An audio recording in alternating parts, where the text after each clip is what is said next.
All right, thank you, Mr. Durham. On behalf of Mr. Clark. Harry McDougall, Your Honor. Mr. Clark waives his appearance at the hearing. And let me go back to Mr. Durham. Mr. Durham, does your client also waive his presence as well? Yes, Your Honor. Okay. Did I catch that from Mr. Giuliani? Yes. Okay. All right, on behalf of Mr. Chuli. Richard Rice and Mr. President Willits and our client waives. Thank you. On behalf of Mr. Roman. Good morning, Judge Ashley Merchant and John Merchant on behalf of Mr. Roman and he waives. Mr. Schaefer. Good morning, Your Honor. Craig Gillen and Anthony Lake for Mr. Schaefer. Mr. Schaefer is present in court. And Mr. Floyd. Aaron McCullough on behalf of Mr. Fulton.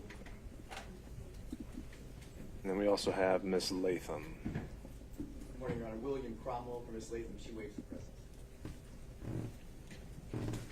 And did we get that, Mr. McCullough, also as well for Mr. Floyd? Just making sure. Okay, thank you. He's here. Oh, Mr. Floyd is here. Okay, I see Mr. Floyd is present as well. All right. Your Honor, one more appearance, Sandy Monroe on behalf of the Fulton County District Attorney's Office. All right.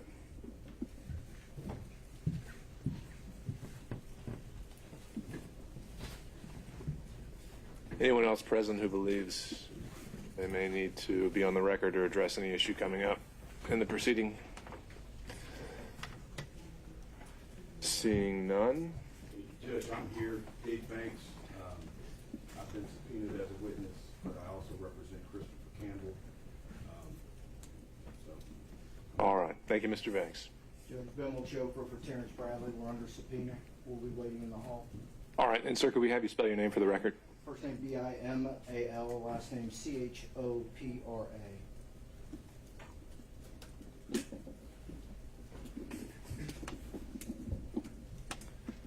All right, in terms of just a little housekeeping in terms of presenting the evidence this morning, my thought was as witnesses are called, this being Mr. Roman's motion, that counsel for Mr. Roman would be the first, and any witness that they call, then in order of the listed defendants, there would be the opportunity for additional direct or cross-examination, however you want to characterize it, and then the state on the tail end of that. So, with that, I would turn it over to Ms. Merchant. Is there anything that we would need to take up before calling the first witness? Judge, we would invoke the rule of sequestration. All right. So to that end, pursuant to Rule 615, I would ask that any witnesses subpoenaed or expected to testify at the hearing today that they should remain outside the courtroom until called, and they shouldn't discuss their testimony with any other witness or watch any kind of live proceeding or recording of the testimony until the evidence is concluded or they're excused from being called today.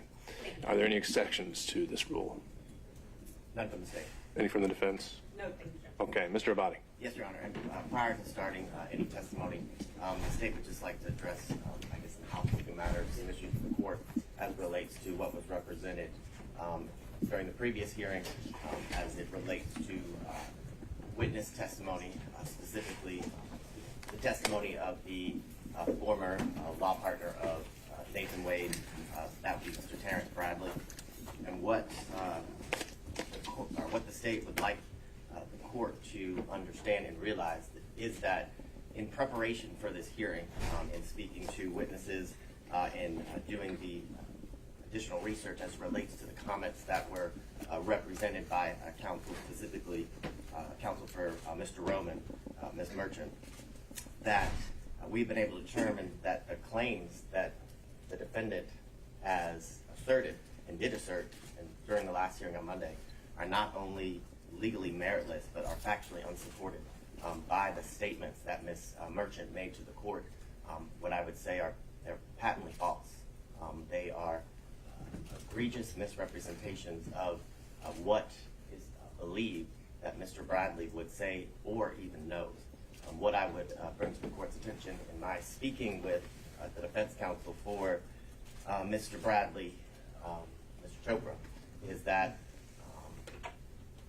any knowledge of anything he would have would be protected under the attorney-client privilege. He would assert that, and that privilege has not been waived by Mr. Wade. more importantly, the representation was made to the court that Ms. Merchant spoke to Mr. Bradley, and that Mr. Bradley represented that he had firsthand knowledge from speaking to the several witnesses that he would be able to impeach with the statements she represented, that there was a relationship prior to Mr. Wade being appointed special prosecutor, and that there was issues with cohabitation that he would be able to directly impeach those witnesses. That is patently false. In speaking with Mr. Chopra, those are misrepresentations that are not true. They are for the purpose of harassment and undue burden to the district attorney, and we'd asked to renew our motion to quash, and the only hearing we should be having is a hearing as it relates to sanctions for the defense counsel's lack of candor that's required by not only statutory law, but professional rules of responsibility and case law. And we asked that we move into a hearing that is related to the sanctions due to the misrepresentation and flagrant falsehoods that have been spread throughout the world in an effort to affect this case and to keep it from moving forward. With that, Your Honor, that's our request. So just a small matter of housekeeping. Yes. All right. Ms. Merchant. Judge, at first, the witnesses haven't been sequestered, so I just asked that they be sequestered before we argue this or have any more argument. I know Mr. Wade is still here, so we just asked that he leave since he is under subpoena. Let's start there. Mr. Body. Well, I would agree when testimony starts that the rules of sequestration would require Mr. Wade to leave, but that we haven't started testimony. This is argument. He's lead counsel for the case, and he has every right to be sitting at the table. Okay, Ms. Merchant. Let's hear from some witnesses, Judge. Let's actually hear some sworn testimony under oath.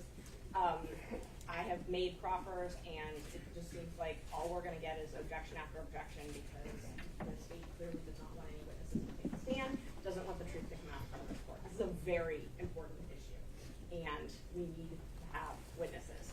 I have a good faith basis. Learn I have a good faith basis, and Mr. Bradley is not my only witness to this good faith basis. It is just happens to be the evidence I proffered at the hearing when the state first tried to keep all of the other witnesses off the stand. I was forced to proffer certain testimony to get over the hurdle to refute their motions to quash. I did that. I used Mr. Bradley's testimony to do that. He is not the only witness that can state that there was a relationship prior to Mr. Wade being hired. The first witness that I'd like to call is Robin Yurdy, not Mr. Bradley, no privilege issues. Let's start with her. Your Honor, when we have additional argument or matters to be brought up, do we want to do it like I just stand up and with relation to what's just been said by Mr. Abate, or you don't want to hear it from Ms. Merchant at this point? I just need to know the court's protocol on that. Sure. So I think at this point we just need to take these issues one at a time. And as you've joined the motion, I think defense counsel would have the opportunity to weigh in. But again, at any point, if I'm just hearing the same thing over and over again from each separate defense counsel, I'm going to reserve the right to say thank you. I appreciate that. All right. I only ask for the opportunity to be heard on the invocation of the attorney-client privilege and the burden being on the individual raising the privilege to prove that a privilege in fact was in existence before we get to simply just a claim. That's what I asked. Sure. Understood. So, Ms. Merchant, I do want to put it back to you, though. The issue raised by the state this morning is that essentially, as I would summarize it, the good faith basis that you did put forward on Monday did not exist, right? So why wouldn't we start with Mr. Bradley and see where we go from there? Judge, the good faith basis does exist. So you basically have them saying it's not true and me saying it's not true. So they think they have a good faith basis. I think I have a good faith basis. I have a huge good faith basis for everything that I put in every single motion. That's going to come out. The reason I don't want to call Mr. Bradley first is for hearsay objections, quite frankly. And normally we don't have to disclose how we're going to present evidence. I'm okay doing that here, but based on the rules of evidence, hearsay, and privilege issues, what makes the most sense, and we've spent a lot of time thinking about this, what makes the most sense is for us to have Ms. Yurdy testify. And if you want me to proffer what I anticipate she's going to say, I talked to her last night. She's going to say that there was a personal relationship that began in October of 2019. She's going to testify to that. And she has personal, direct knowledge of that. It's not hearsay and it's not privileged. She's going to take the stand. She's terrified, but she's going to take the stand and tell the truth. And then I plan on calling Mr. Wade, because at that point, I can overcome their motion to quash and bring Mr. Wade, bring him to come. Then I can go through privilege issues with him, and then I can have Mr. Bradley testify. And we won't have to have an objection to every single question I ask Mr. Bradley. An objection to hearsay, an objection to privilege. So that's how I plan on presenting the evidence, because it makes the most sense. And I think I'll be able to overcome any privilege objections. We can talk about that when Mr. Wade takes the stand. All right. Mr. Avati, any last words on starting with Ms. Yurdi and going from there, taking it a witness at a time? I mean, no, but I guess my final response would be that, as Your Honor pointed out during the last hearing, Ms. Merchant's entire representation for good faith was all solely based on Mr. Bradley. In fact, I remember the court saying that the star witness presented or provided by the defense is Mr. Bradley, and you asked a specific question, Ms. Merchant, well, Mr. Bradley, does he have firsthand knowledge from these people, each one of them, you named the lawyers plus the investigators, as it relates to the claims that were made? And her answer was yes. I can definitively tell you the answer is no. And Ms. Merchant has not spoken to Mr. Bradley, according to his counsel, B.C. Chopra, who is outside and can represent to the court the things that I've represented. And he has maintained and represented that everything that she plans to go into or ask is protected by attorney-client privilege. And the only point of this process and this procedure, as it relates to the motions that were filed, is to create a spectacle and to create harassment to the district attorney of Fulton County. And we request that the only hearing we move forward is sanctions for counsel's lack of duty of candor to the court and to counsel. All right. Well, I think you certainly put her on notice if that is actually the case. But at this point, I have someone saying yes and I have another person saying no. And so I think that conflict in the evidence that we noted on Monday still exists, and that's where we are. And we'll see how the evidence presents itself. So with that, Ms. Merchant, are you ready to call your first witness? Yes, Judge. All right. We call Ms. Yurdi, and I know Mr. Partridge had emailed before, and I quite frankly couldn't keep up about a Zoom, so I don't know if she's on Zoom or if she's going to be here at 9:30. She may be on Zoom, I'm not really sure. Ms. Partridge, Mr. Partridge was joining us by Zoom, but Ms. Yurdi is here in person, right? Mr. Partridge, I believe, represented that his client would be more comfortable if he were here in person, and that, due to his conflict in Richmond County this morning, couldn't occur until this afternoon.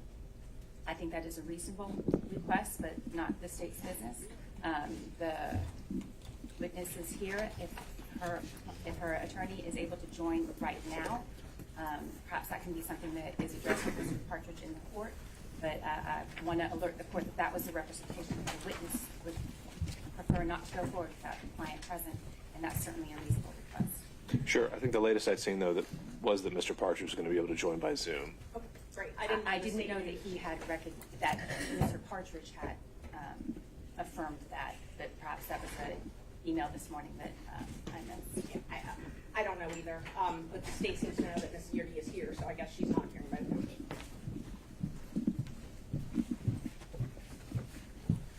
Is Mr. Partridge here? We'll find out.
So just for everyone's information, we did convey the Zoom link to Mr. Partridge this morning.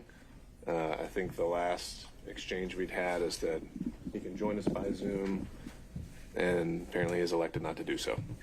So I don't really know what else we can do with that. He was noticed of the hearing, we provided him a link, and we haven't heard from him at all. So I think we need to go forward. All right. Your Honor, before we go forward, we have business documents that were certified and filed yesterday evening. Filed this morning, emailed to Fulton Council yesterday evening. We wanted to make sure that this was part of the record before any testimony was taken or before the proceeding commenced this morning. All right, and so in your mind, this satisfies Fulton County's subpoena in this case? Correct. Okay, if you could hand that to Ms. Merchant, and we'll take it from there. Okay, and I don't know why he does review what they've just submitted to see. I have an original for the court. Ms. Monroe, if you could just provide it to Ms. Merchant, and Yes, if you could just stay on call, we'll let you know if we need you again, okay? Thank you. All right. Were we bringing in Ms. Yurdy?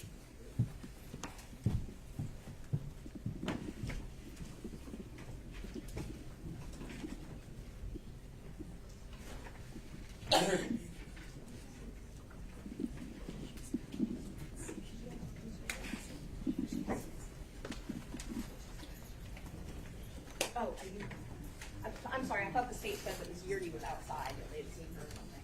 So, may John step out? She's under subpoena to be here at 9:30.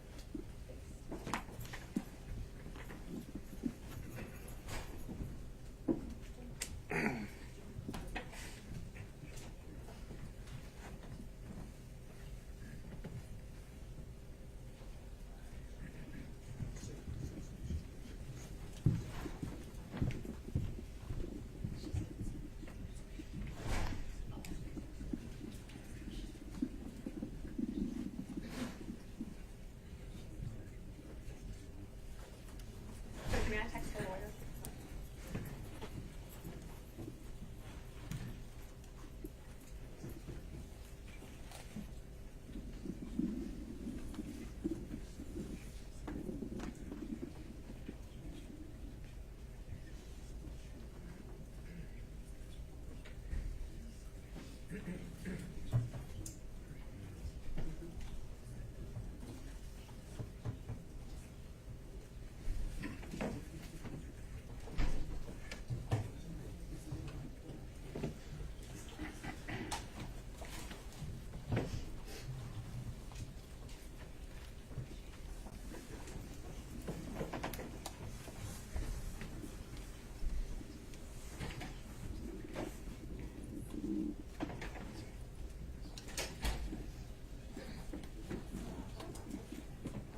Yeah, and just one of them?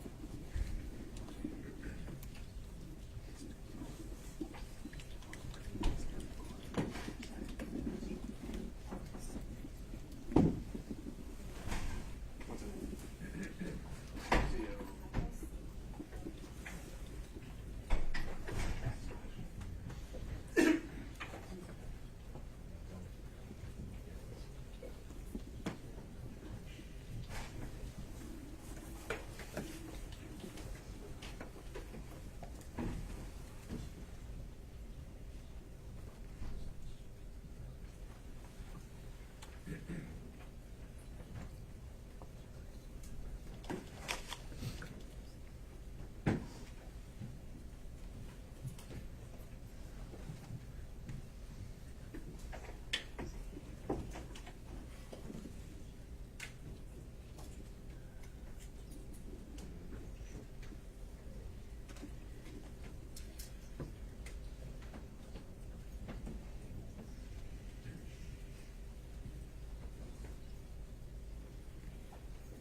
Tried to call Mr. Parker's judge, and it went straight to voicemail, and he messaged and said he's taking the plea.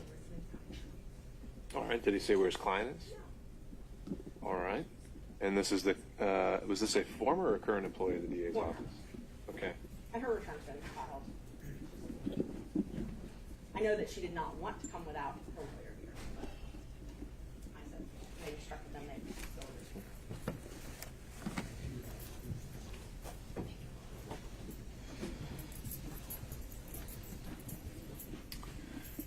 All right, well, Ms. Merchant, do you have any other witnesses available? Well, we have Mr. Bradley. We can have him testify, but again, we're probably going to have a lot of objections with privilege, and so I'd much rather call Ms. Beardy first, but I know that Mr. Partridge, we're wrinkling that this morning by having a conflict. Sure. So. But I can, what I could do is I could call Mr. Bradley, and then I can bring him back. Exactly. I think you can always recall them. We can ping pong back and forth if we need to, based on hearsay issues. But at least we can use this time until Mr. Partridge chooses to join us. Is he on the Zoom? Or not Mr. Partridge or Ms. Beardy on the Zoom? No, not that we're aware of. No. Okay. Just wanted to check because I don't. All right. So I suppose call your next witness then. All right, we call Terrence Bradley to stand.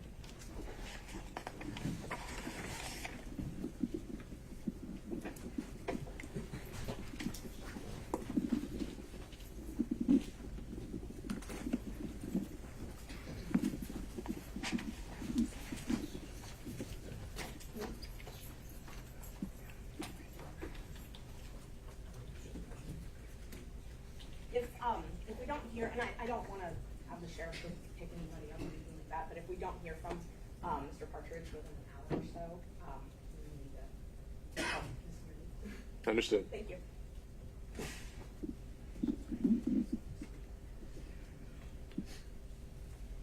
Is someone getting Mr. Bradley in? Yes, I believe so. Oh, the sheriff's in the building. Okay. Sorry. Normally, sorry. Are the sheriffs, when I call a witness, will the sheriffs not sound for them? I don't know if they're going to know where they are. Okay. So I think it'd be best if maybe someone from your team. Okay. And they're not going to know what they look like either. Not a problem at Sure. all. Mm-hmm. He's outside. Yeah. He's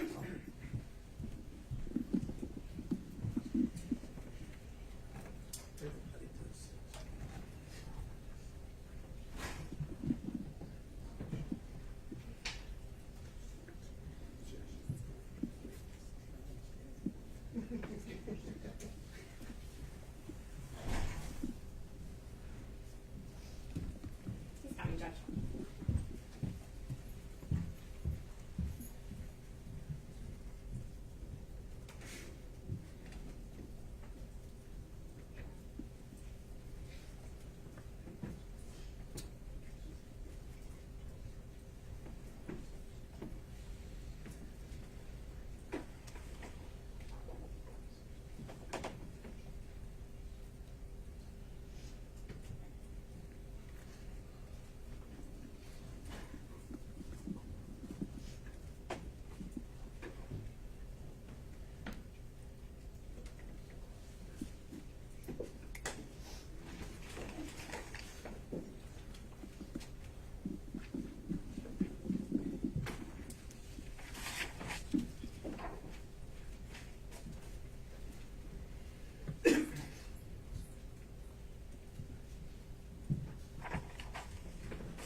I do.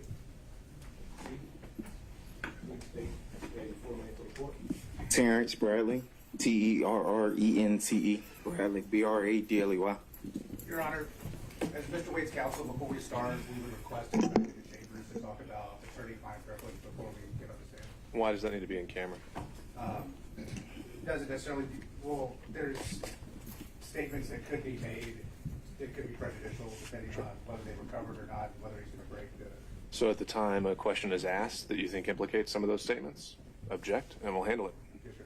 Thank you, Merchant. Judge. Just on behalf of Mr. Bradley, and I apologize, this is not our proceeding, but it might be helpful to have a brief sidebar as opposed to something in chambers, at least so that we could let the court know our position rather than having to restate it repeatedly. And Judge, I've carefully crafted my questions to avoid any privileged information, but if they think that I'm invading that, then I welcome an objection and I'm happy to address it. Let's see how it goes. And again, Mr. Bradley, I'll ask if you can just give a pause in between each question to allow counsel the opportunity to object before answering. Thank you, Judge. Was the witness sworn or do I need to swear the witness? I believe he was. Great, thank you. I'm sorry. Good morning, Mr. Bradley. How are you? Good morning. Not happy to be here, I'm assuming.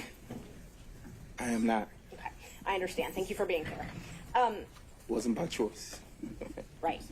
You were subpoenaed to come and testify in this case. I was. Okay. But you and I have spoken previously about relevant facts surrounding Mr. Wade and Ms. Willis's relationship. No, we have not. We have not. We have not texted about those facts? Through a third party, you were given some information. You and I shared text. Our texts were more so about my health, more so about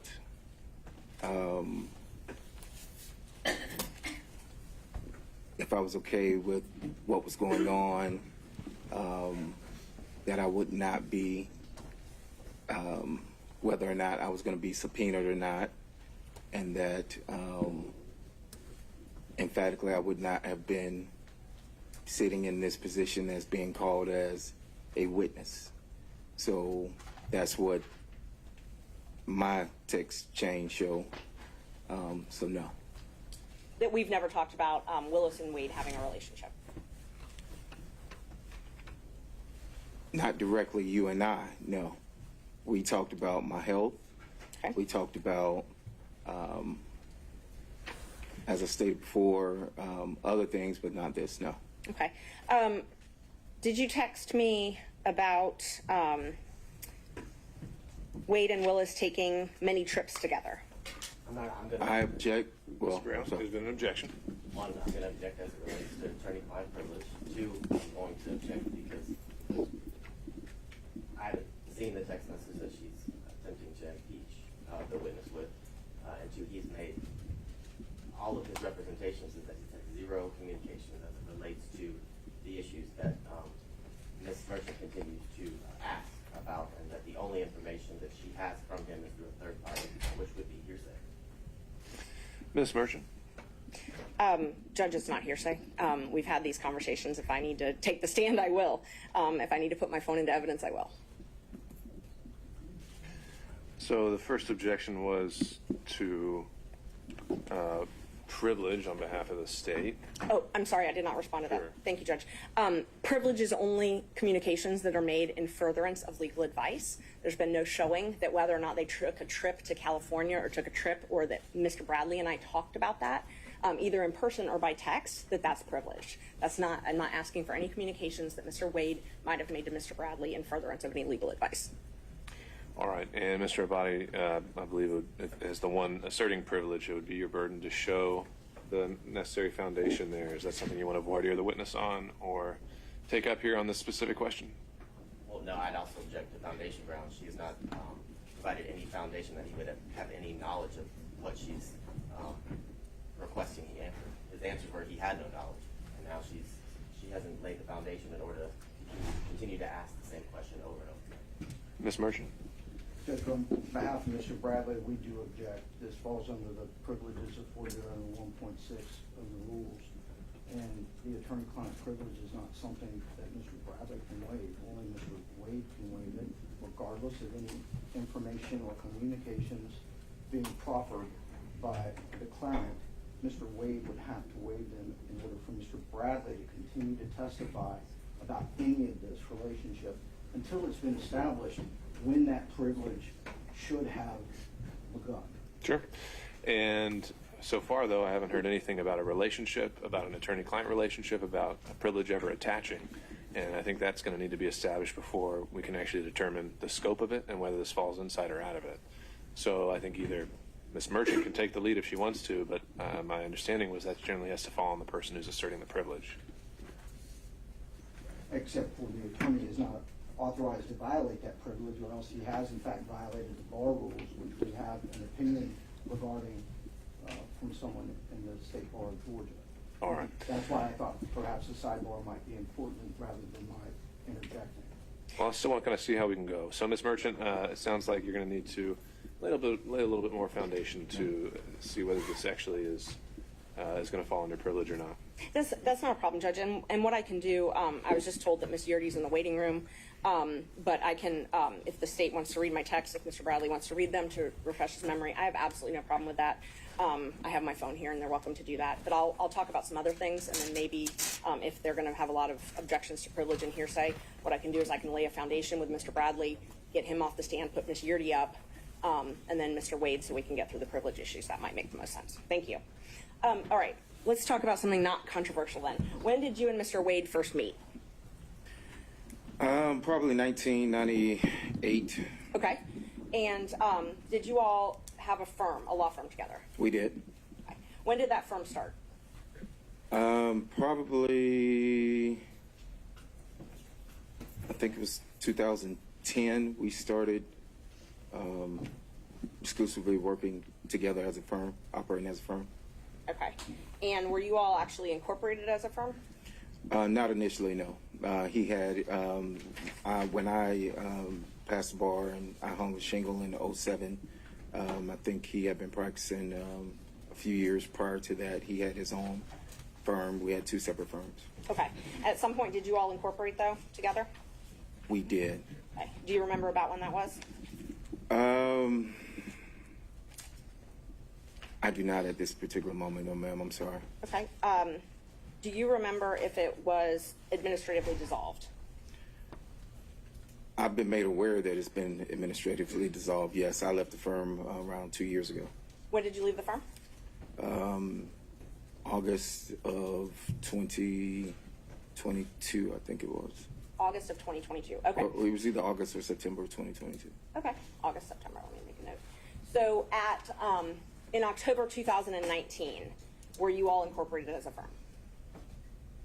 I think we were, maybe. Okay. Yes. And when Mr. Wade filed for divorce November 1st or 2nd, 2021, were you all incorporated as a firm? We should have been. I'm thinking that we were. Yes, ma'am. Okay. When did Mr. Wade come to you to file the divorce action in Cobb County? No, that's privileged information. The timing and the beginning of the privilege, I don't believe that is overruled. So the timing was around 2018. Okay. And it was probably December of 2018. I remember it specifically because I was building a house, and I noticed that he wasn't wearing his ring.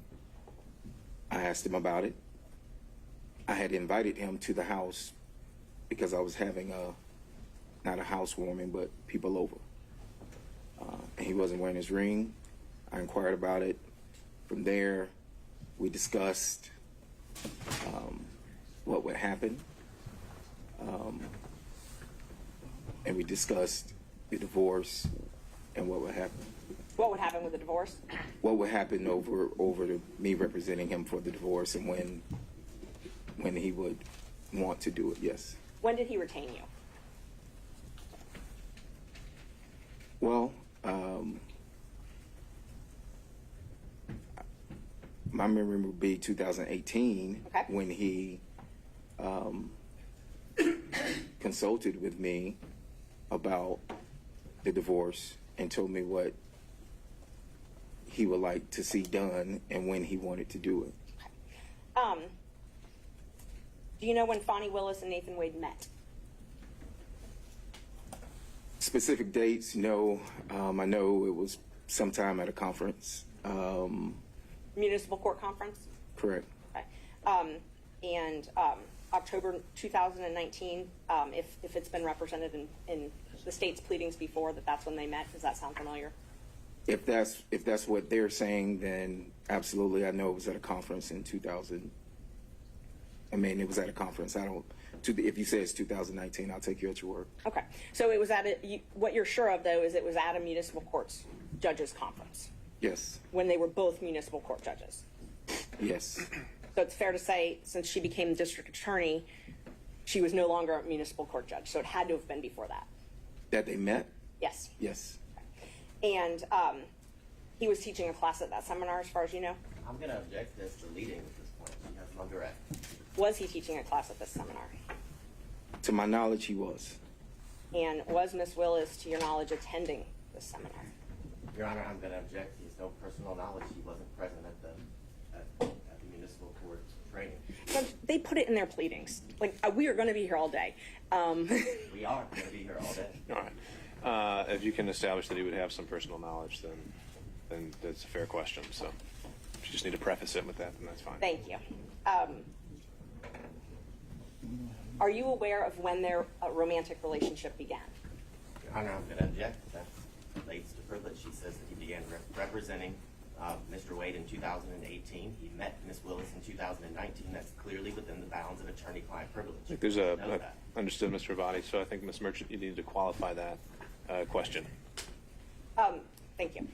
I'm not asking you to tell me what Nathan Wade told you in furtherance of legal advice. Okay, so I want to be very clear. If he told you something asking you legal advice, I'm not asking you about that. I'm asking about what you observed, what you saw, and what you knew outside of what he told you when he was specifically seeking legal advice. Okay? This is too far afield. I apologize. I object again on behalf of Mr. Bradley. He's asserting that there is an attorney-client privilege associated with this case under Rule 1.6. For him to draw any inference, make any statements, or any other proffer of information after this relationship began between attorney and client December of 2018 would be improper, and he would in fact be violating the rules of ethics associated with his bar license. So the way the question was phrased was just saying, what did he personally observe outside of the relationship, not involving communications? How does that fall within attorney-client privilege? Your Honor, whether we like it or not, when we have a client, there are a number of items associated with that relationship between attorney and client that come within your purview and that lead you to further action, lead you to further investigation, further questions, develops your strategy. We can't talk about Mr. Wade on any level. It would be inappropriate. The divorce was filed sometime thereafter. During that entire interlude, any of these issues could in fact have been the basis for their relationship to remain privileged. Ms. Merchant? Judge, his observations are not privileged. That's not what the privilege law says. And I can read you the attorney-client privilege attaches where, and this is the law, this is the rule. There's an attorney-client relationship. The communications in question relate to the matters on which legal advice was sought. And the communications have been maintained in confidence, and there's no exceptions to the privilege. First, or number two, the second prong. This was not in furtherance of legal advice. That's not in furtherance of legal advice. What he witnesses as a human being is not in furtherance of legal advice. Unless, and if he witnesses them together, it would get rid of the attorney-client privilege because Ms. Willis is there. Additionally, though, exceptions. We can go all day about exceptions to this. Fraud to the court, that's an exception. Mr. Wade, we contend, has filed a false affidavit with this court. That is fraud to the court. If this witness has direct knowledge that that is not true, then that's an exception to attorney-client privilege.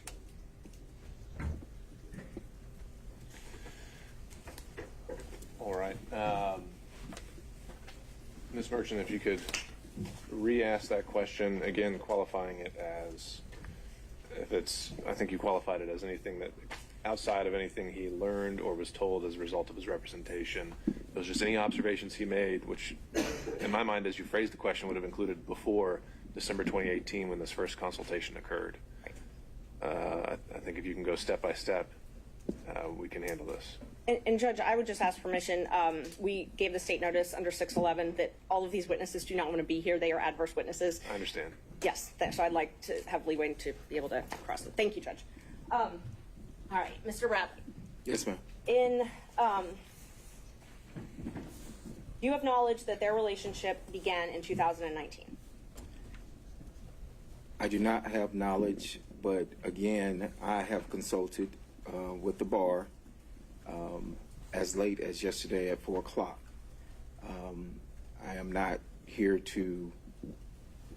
Your testimony is that you do not have independent knowledge.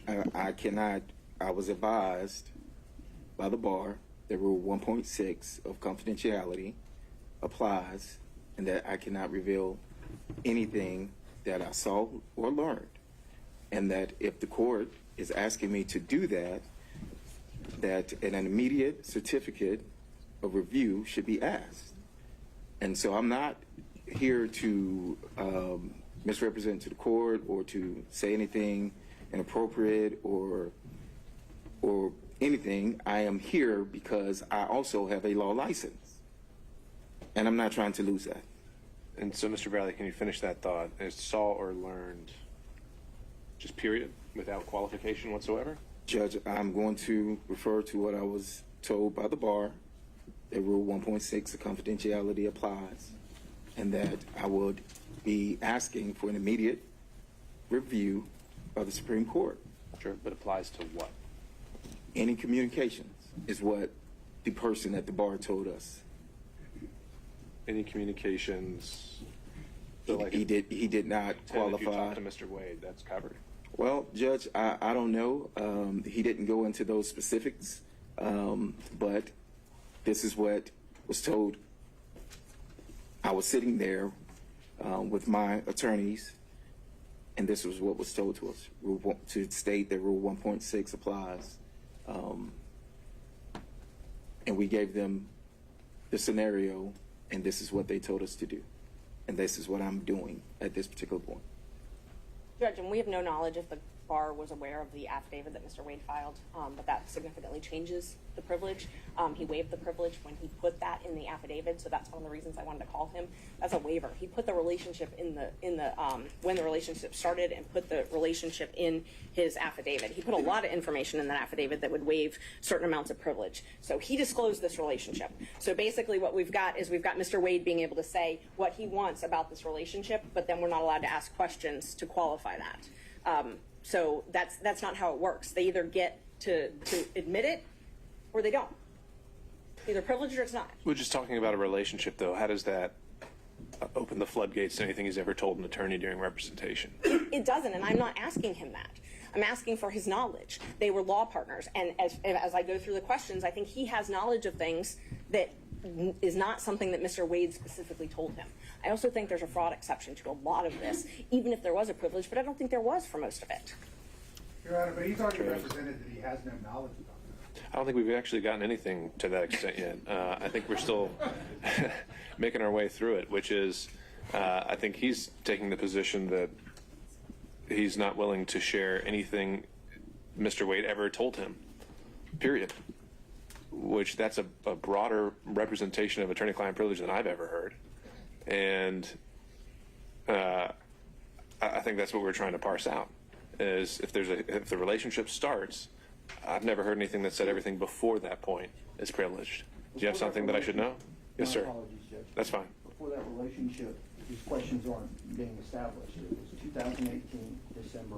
The last question was directly related to a point in time after that, during which the relationship, attorney and client, would have been already established.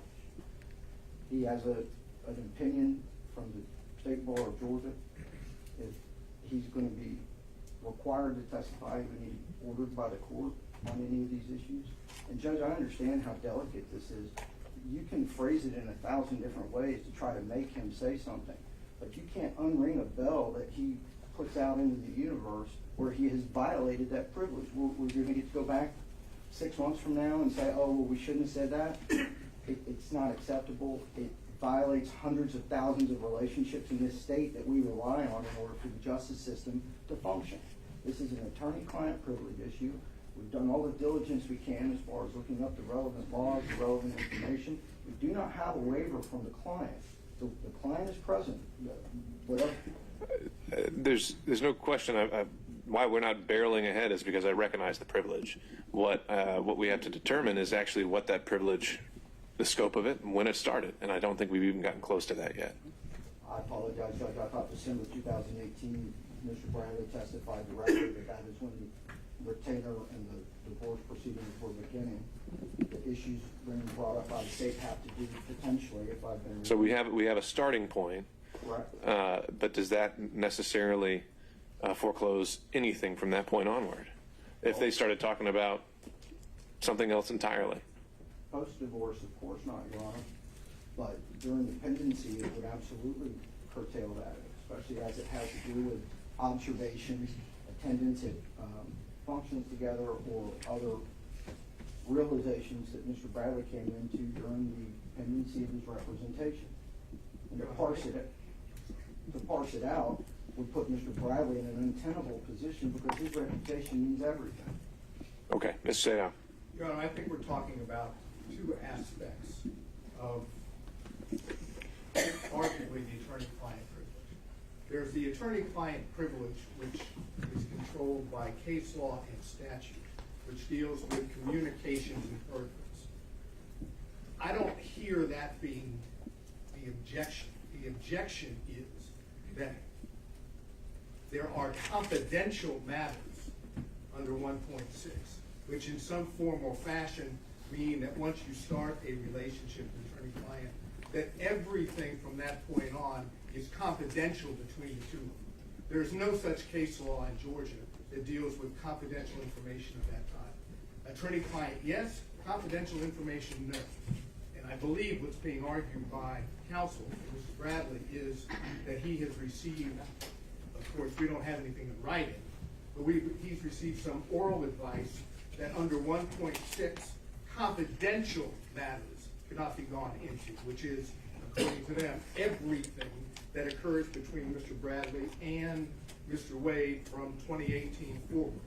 There's no such law that protects such confidentials, only communications made in furtherance. And if I'm mistaken, I apologize, but I think what we're being told is I don't have to say anything at all about Mr. Wade once I have an attorney-client relationship with him because it would be deemed confidential, and if it's deemed confidential, I can't talk about it. And there's no such case law to that effect in Georgia.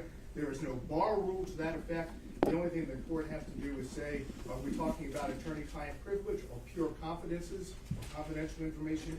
And once you decide it's confidential information, you ordered Mr. Bradley to testify, and then it's up to his counsel to decide whether he wants to have his client held in contempt after you've ordered him to testify. And Judge, that's an overstatement. We have not said that he can't testify to anything. The specific question on the table is what observations do you have from Mr. Wade and Ms. Willis from that point on? Now, they, the defense and their teams, have made an allegation of some impropriety. That same impropriety could be related to a divorce proceeding on every level. We're not here to say we're not talking. We're here to say we're not talking about things that came into his knowledge associated with his representation during the divorce. I realize there's an evidentiary standard, and then I realize that there's the cornerstone of what we do, which is the bar rules, the state bar rule 1.6. We violate that, and the whole thing comes tumbling down. We're not saying that you can't ask about, did Mr. Wade enjoy a beer at a ball game? That wasn't the question. The question was specifically relating to some impropriety that they were trying to dig into. That is privileged information. And more importantly, Mr. Bradley has said twice now that he has no independent knowledge as it relates to what she's referencing. He has said it 2 times. So there's not a good faith basis for her to continue to probe into this area because he said he has no independent knowledge outside of the attorney-client privilege. All right, Ms. Merchant, last word. yes, Judge. Judge, Mr. Bradley, if ordered, he's here by subpoena. If ordered to testify, it's not a issue with the bar. My question was not about attorney-client privilege. I'm being very careful not to ask anything that Mr. Wade asked in furtherance, but I've been informed that Robin Yerdy is on the Zoom, and so if we want to start back on our original plan, we can call Ms. Yerdy and have her testify and then put Mr. Wade up and we can go through the privilege issue with him. And then we won't have to have all these objections. Or else I'm happy to continue questioning Mr. Bradley. All right, so Ms. Merchant, you're saying that your understanding of the evidence that you plan to present, that these issues are affected by Ms. Yurdy in terms of the scope of the privilege and the relationship? No, I think, no, thank you for letting me clarify that. I think that Ms. Yurdy is going to give me enough to get Mr. Wade on the stand. Once I get Mr. Wade on the stand, because they filed a motion to quash, and you said I had to present something before I could put Mr. Wade on the stand. So once I present Ms. Yurdy, I can put Mr. Wade up on the stand. And then I can put him up before I call Mr. Bradley. And then I may not even have to call Mr. Bradley at that point.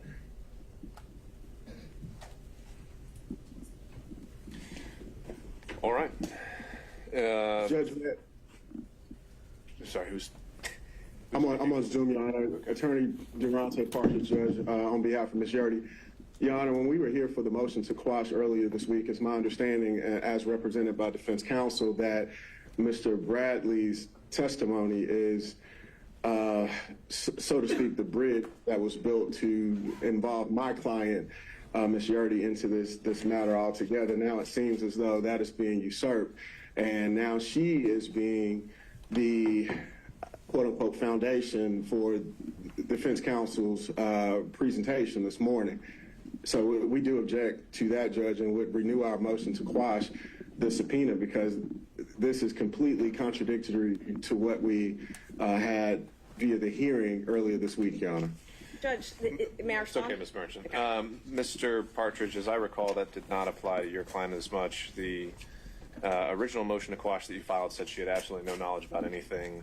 What Ms. Merchant proffered, and what I didn't hear you saying was not the case, is that at some point Ms. Yurdy lived in a residence and shared a residence with Ms. Willis and potentially Mr. Wade at some point. So I think she's directly involved in the center of this. I don't think that really needs much in the way of foundation. And Judge, I apologize, Your Honor, to talk over the court. That information, however, Your Honor, is my understanding came from Mr. Bradley, and that information was incorrect, as I informed the court earlier this week as well. There was never any time that Ms. Yurdy and Ms. Willis lived together. There was a sublet of a condo that Ms. Willis resided in that had absolutely nothing to do with that of Ms. Yurdy, outside of Ms. Yurdy subletting it to Ms. Willis. Ms. Yurdy actually moved into a different residence. Per our conversation with Ms. Merchant yesterday, that is exactly what it is. So there was no overlapping or any time that they stayed together, nor does Ms. Yurdy have any information as it relates to Mr. Wade staying at that condo as well with that of Ms. Willis. So again, Judge, I'm renewing. No, we don't need to hear it again. Ms. Merchant. Judge, luckily I don't have to tell the state or them everything that I plan on introducing a witness for in response to their motion to quash. She has a lot of personal knowledge. And when we had a motion to quash, I had to get over a good faith basis, and I presented that to the court. I did not spend 4 hours going through everything that this woman's going to testify to. She has personal knowledge. Is she actually here? I think she's on Zoom. What I understand, Mr. Partridge. Mr. Partridge, is your client with us? She's on the Zoom platform, Your Honor, since I'm in Richmond County via my conflict. But she is on the Zoom platform at this time, Your Honor, in the waiting room. I believe she may have been admitted. I see a Robin on my screen. I'm assuming that is my client, Ms. Yurdy. Ms. Merchant, you went to examine her by Zoom? That's fine. All right. We will waive Mr. any Abadi. Sixth Amendment objections to it. That's fine. My only objection was the representation at Monday's hearing was the good faith basis was based on what she learned from Terrence Bradley. And we know that is false. It's not true. So there is no good faith basis, and we would renew our objection and to quash the subpoena. That was not in regards to Ms. Yurdy. It certainly was. It was at like the 20-minute mark in the hearing. Judge, she has personal knowledge of this relationship. It's not what was represented on Monday. The personal knowledge came from Mr. Bradley. She has no good faith basis to explore this fishing expedition as it relates to Ms. Yurdy. This is a blatant misuse of the process. Ms. Merchant, I do believe that when we went through the motion to quash, you grouped them into two categories, and each one of them we said that they were going to be impeached by Mr. Bradley.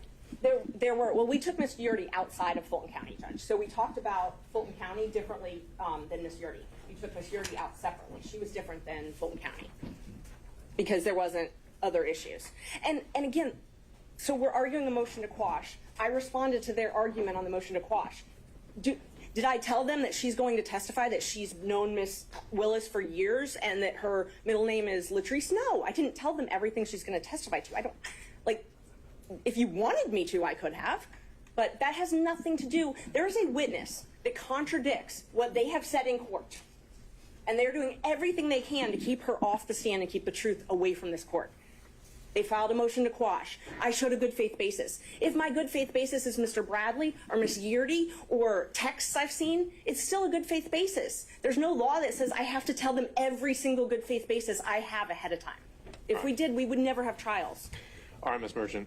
Appreciate the argument of counsel. I think the standard on a motion to quash and a subpoena is not one where we're required to completely flesh out and litigate every reason a witness may be relevant. And so we'll take these one at a time. With Ms. Yurdy, I'll deny the motion to quash. And if your election into proceed in your presentation of the evidence is to call her, then that's what we'll do. Thank you, Judge. So, Mr. Bradley, you may be excused for now. Thank you, but subject to recall.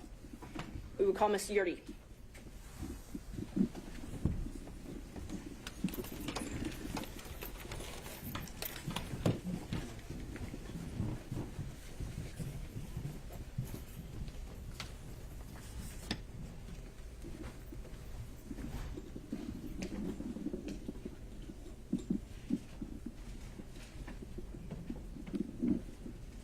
Would you like me to swear her, Judge? Or? I think we need to make sure. There we go. Deputy Scott, if we could swear in the witness. Ms. Yurdy, can you hear us? Yes, I can. All right. Raise your right hand, ma'am. You swear affirm to the testimony that you get a court will be the truth. That the truth will help you. Yes. Would you please state and spell your full name for the court? Robin Latrice Yurdy. Thank you, Ms. Yurdy. Thank you for being here. Can you tell the judge when you first met Ms. Willis? In college. Okay. So probably 90 or 91. Okay. And have you been friends since 1990 or 91? Yes. Okay. When was the last time you spoke with Ms. Willis? March of 2022. Okay. From 1991-ish till 2022, were you what you would consider good friends with Ms. Willis? Yes. Okay. And did you all share personal information regularly? Yes. And did you even come and work with her at the DA's office? Yes. And when she needed a place to stay, did you let her stay at your apartment? Yes. It was a condo, right? Condo, yes. Okay. Do you remember approximately when she moved into your condo? It was April of 2021. Okay, great. And you know that Ms. Willis and Ms. Wade met at a conference in October of 2019? I'm going to object to that, Your Honor, without a foundation for how this witness would know that. If Ms. Merchant can establish she has personal information of that, then certainly that's something the witness can testify to. But if it's she heard Understood, it Ms. Cross. All right, Ms. Merchant, if you could lay the foundation. Do you have information that Ms. Willis and Mr. Wade met in October of 2019? I'm going to renew my objection, Your Honor. Information is not sourced to personal information. If the question can be rephrased, then that may address my concern. So Judge, I just want to make sure that I understand. So they've objected to me calling Willis and Wade. It's just a matter of foundation. If you can just rephrase. Do you have knowledge of when Willis and Wade met? I'm going to object again. Personal knowledge. Overruled. Thank you. Do you have personal knowledge of when Willis and Wade met? Yes. She told me that they met at a conference. I don't know what. Okay. I'm going to renew my objection, Your Honor. Clearly, this is not firsthand information from this witness. It's hearsay that was. But you said she told me. Yes, it's statement against interest, Judge. If Ms. Willis... Just pause. I'm sorry. Okay, Ms. Yes. Cross. The representation of the witness, the testimony of the witness was that Ms. Willis, District Attorney Willis, had a conversation with her. There is no statement against interest. District Attorney Willis is not a party opponent in this case. The information that the witnesses testified to came from Ms. Willis, and we have a hearsay objection to that.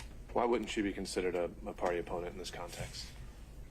She is a representative of the state, Your Honor. This isn't private litigation or civil litigation. Obviously, the court's aware this is. Ms. Willis is not on trial. Ms. Willis is not a party to the litigation outside her obligation to pursue criminal charges for the state. Ms. Merchant? I guess it's evolved into a hearsay objection. Yes, Judge, and we plan on calling Ms. Willis to the stand. She's under subpoena, so hearsay will be cured. If there is a hearsay objection as far as that issue. But we do still think that it's a statement against interest. Ms. Willis has filed a document that states that they met at this municipal court conference. So, Your Honor, I think maybe I can streamline a little bit. State will stipulate that District Attorney Willis and Mr. Wade met in October 2019 at the judicial conference that we've been talking about. There's no reason to get it secondhand from this witness. Well, that's true. All right, you accept the stipulation, Ms. Merchant? yes. All right. Am I permitted then to ask questions about that since it's now not hearsay? If it's just to a stipulation, if it's just to that basic fact, I don't think we need a question, but if there's a follow-up that you think is admissible, go for it. Ms. Yeardy, you have personal knowledge that Ms. Willis and Mr. Wade began their romantic relationship soon after this time that they met at the municipal court. I'm going to object to that question. That certainly is a leading question. No foundation has been laid for how this witness would have personal knowledge of that. Until that's happened, the state objects. Judge, I think you can do a yes or no and then follow up with how she knows it. thank you. Do you know if Ms. Willis and Mr. Wade started dating in October of 2019? I don't know if it was October of 2019. Could it possibly be November of 2019? Could possibly. Okay. And when we spoke, you said it was shortly after the municipal court conference, is that correct? Yes. Okay. So you know that their relationship, their personal relationship, began shortly after this municipal court conference? Yes. And when I say personal, romantic. I just want to make sure we don't get in an argument over what personal and romantic is later. When I ask you personal, do you take that to mean romantic? Yes. Okay. And do you understand it that their relationship began in 2019 and continued until the last time you spoke with her? Yes.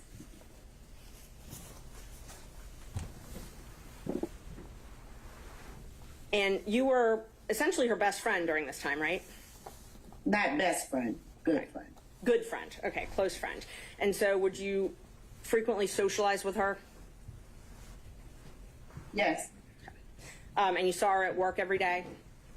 Yes. So you had a chance to see them interact together on a personal level? Yes. And so from everything that you saw, heard, witnessed, it's your understanding that they were in a romantic relationship beginning in 2019? Yes. And when you left the DA, I'm sorry, let me ask you, you said that Ms. Willis came to live with you in April of 2021, I'm sorry, April 1st, 2020 or 2021?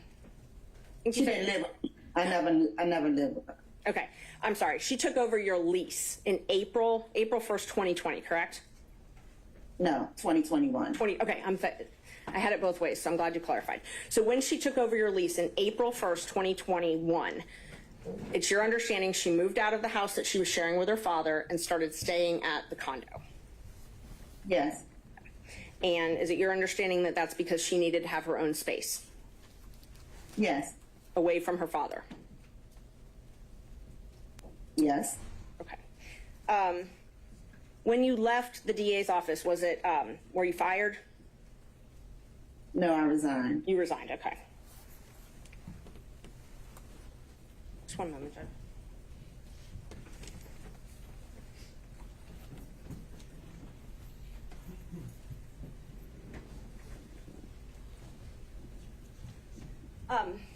Can you tell us why you resigned the DA's office? The number of things that was happening. A number of things that were happening. Is that what you said, ma'am? Yes. Okay. What was happening that caused you to resign?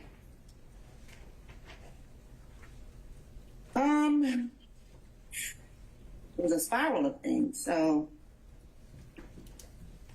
I guess the last straw is I was put in a department that I knew had no knowledge about. Something happened, and I didn't like it. They didn't like it, and that was it. Okay. Did you have any falling outs with Miss Willis? Well, we never spoke after that. You never spoke after that. Okay. And so you're, without going into all the painstaking details, there is no doubt in your mind that from 2019 until 2022, Miss Willis and Mr. Wade were in a romantic relationship. What's the question? You have no doubt that their romantic relationship was in effect from 2019 until the last time you spoke with her? No doubt. Okay. And that's based on your personal observations and speaking with them and seeing them together and things like that? Yes. Okay. No other questions. Thank you. The other folks may have some questions for you, Mr. Yurdy. Stay down. You want me to go to the If it's more than a couple questions, then sure, but if not. It's only a couple questions. Okay. I think, can the court reporter hear me okay? Ma'am, let me be very specific. Did you talk with Miss Willis about her romantic relationship with Mr. Wade? Yes. Did Miss Willis tell you on more than one occasion that she was engaged in a romantic relationship with Mr. Wade prior to you leaving the district attorney's office? Did she tell me or did I observe? I'm saying right now with the tell me. Yes. Did she tell you that in the year of 2020?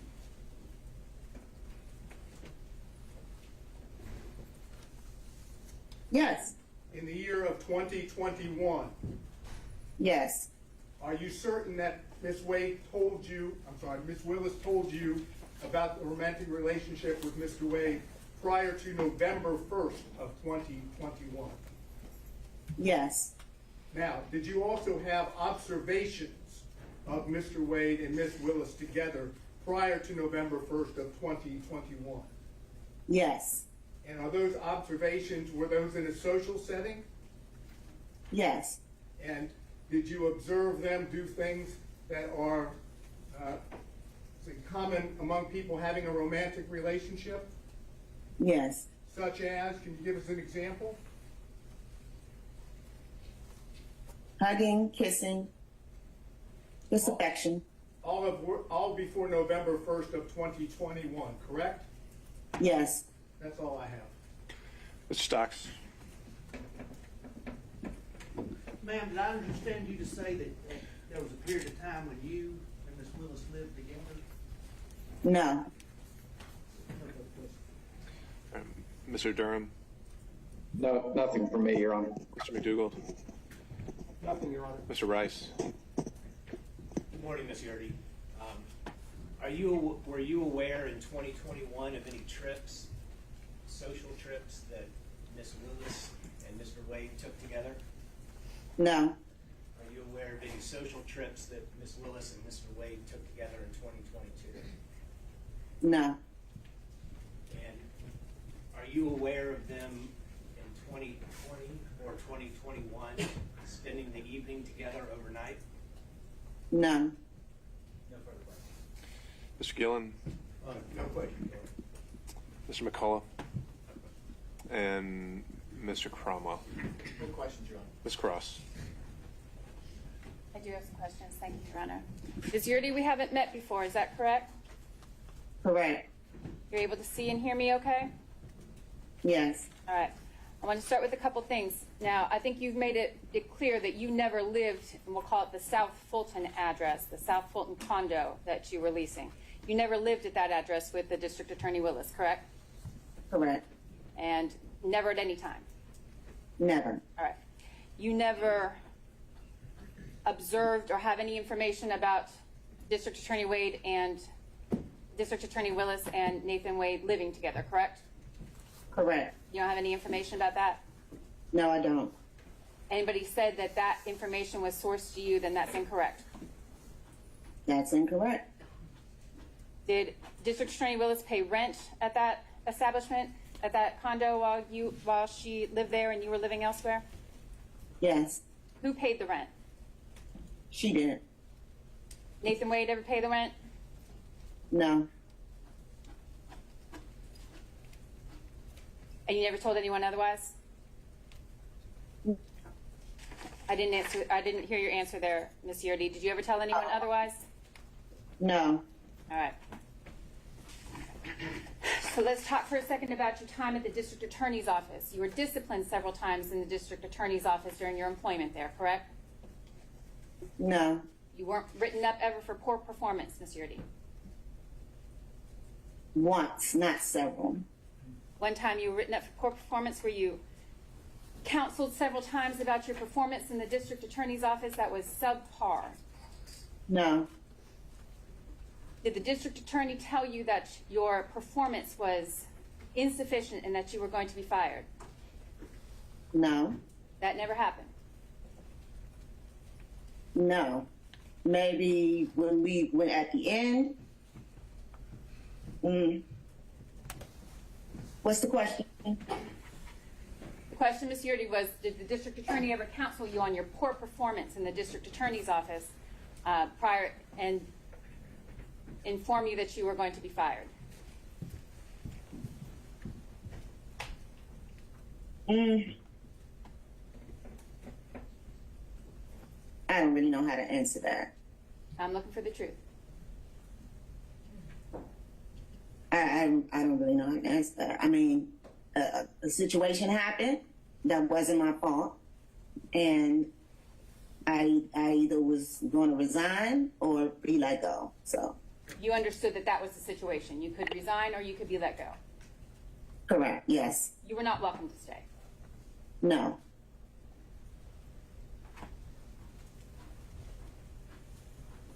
And the conversation where you were informed that you could resign or you could be fired, that conversation was not the first conversation you had with the District Attorney about your poor performance in the office, correct?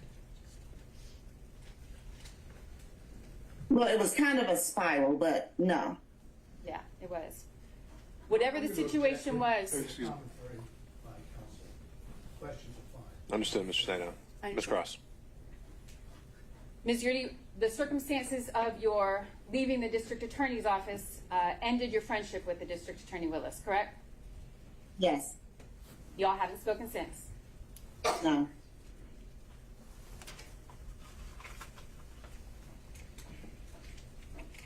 All right, I want to talk about the representations that you made here this morning, Ms. Yurdy, about any relationship between District Attorney Willis and Mr. Wade. I want you to tell me what was the first time let me ask it this way. You said that District Attorney Willis personally informed you of a romantic relationship. Is that what you testified to? Yes. When did that conversation that you purport to have, to recall, when did that happen? I mean, I don't have a month or a day, but just talking in general.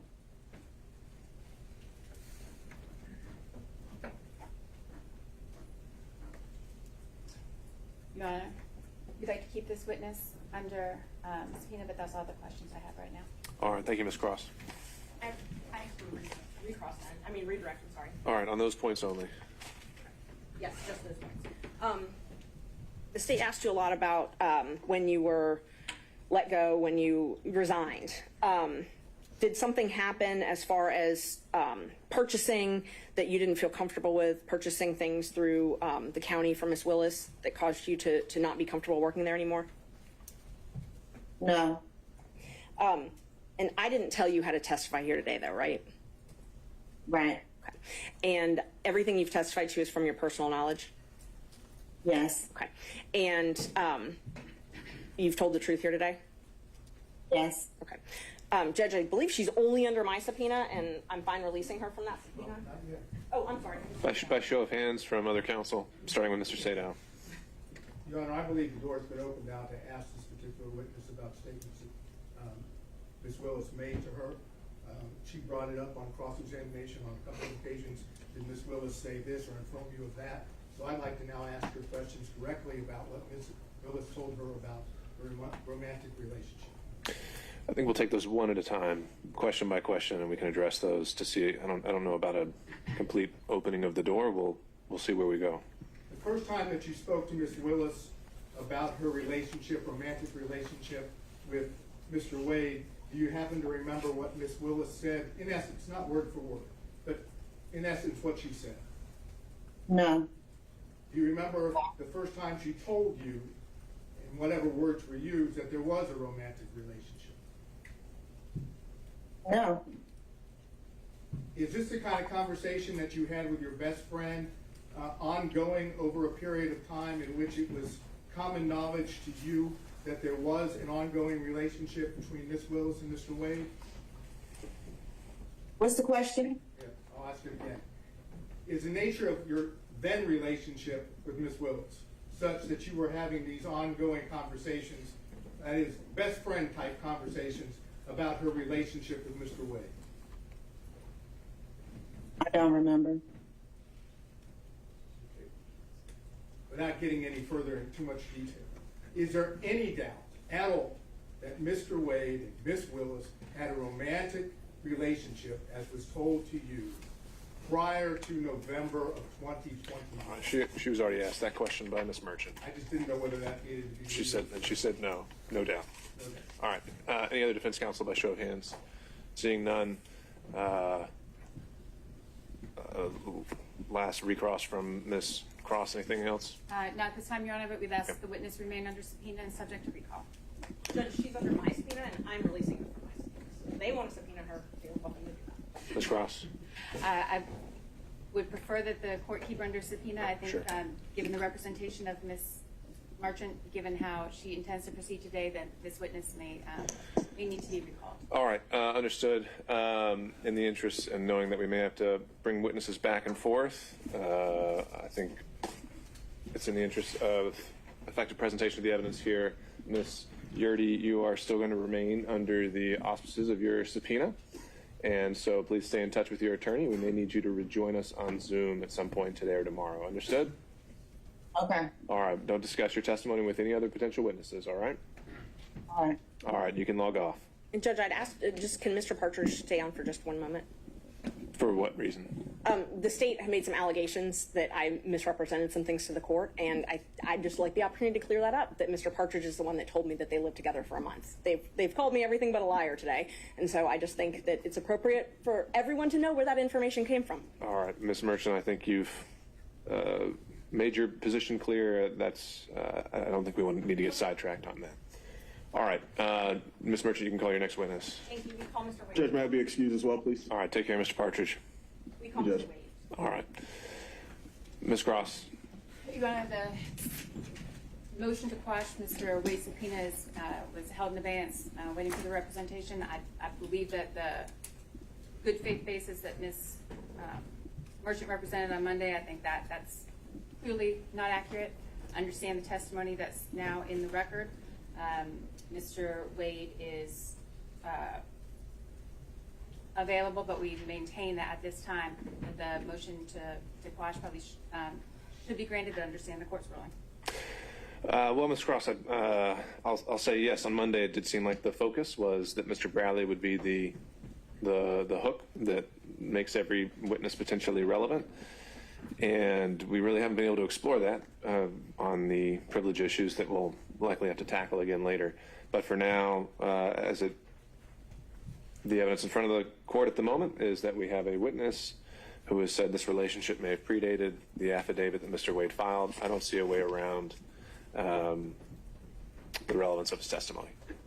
And so I'll deny the state's motion to quash subpoena Mr. Wade. Ms. Merchant.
My name's Nathan Wade, Nathanwade. Good morning, Mr. Wade. Good morning. Prior to filing this motion to disqualify, you and I were friends, correct? Yes, And in fact, I supported you when you ran for judge in 2016. you did. I wore your shirts. My kids wore your shirts. Ms. Merchant, Fines. your personal opinions have no relevance. Okay. And I mean that in the best way. That's all right? completely fine. I Let's will get to move the on. point. Thank you. No. Totally fine. Thank you. You filed for divorce from your wife on November 2nd, 2021? Yes, ma'am. Okay. And in that divorce proceeding, did you file answers, things such as interrogatories? I did. Okay. And so interrogatories are where you're responding to things that basically answers that the other side is asking? Yes, ma'am. And I've got your complaint for divorce. I'm just going to mark it for the record as Defendant's Exhibit 2. The first interrogatories that you answered, those were December 27th, 2021. Is that right? Thereabout. Yes, ma'am. Okay. And in those, you were asked different things, but those are sworn. You actually swear to those. You verify them, right? Yes, ma'am. Okay. And so that verification is where you're swearing under oath that everything in it is true? Yes, ma'am. And let's see, you were asked if you had any documents which relate to the purchase of gifts by you to any person other than the defendant with whom you have or had a relationship, romantic relationship, from the date of your marriage, correct? Yes, ma'am. Okay. And you responded under oath that you didn't have any documents to that. That's correct. You again responded to an interrogatory. You updated those responses on May 30th, 2023? Yes, ma'am. Okay. And you actually sent those directly to opposing counsel in the divorce? Yes, ma'am. I think so. But in that one, you answered none again to that question, correct? Yes, ma'am. Okay. So May 30th, 2023, you said that you didn't have any documents showing any purchase of anything with someone that you had a romantic relationship with. I believe the interrogatory was gifts. Okay. Not anything, gifts. And I have it if you want to take a look. I'm going to mark, okay, so just for the record, I've got your complaint for divorce marked as number 2. I've got the verification and the interrogatories from 2021. I'm going to mark those as 3. And then your May 30th, 2023, I'm going to mark as 4. Judge, may I approach the witness? You may. Thank you. That is what I marked as 4. This is what I marked as 3. Okay. Thank you, Judge.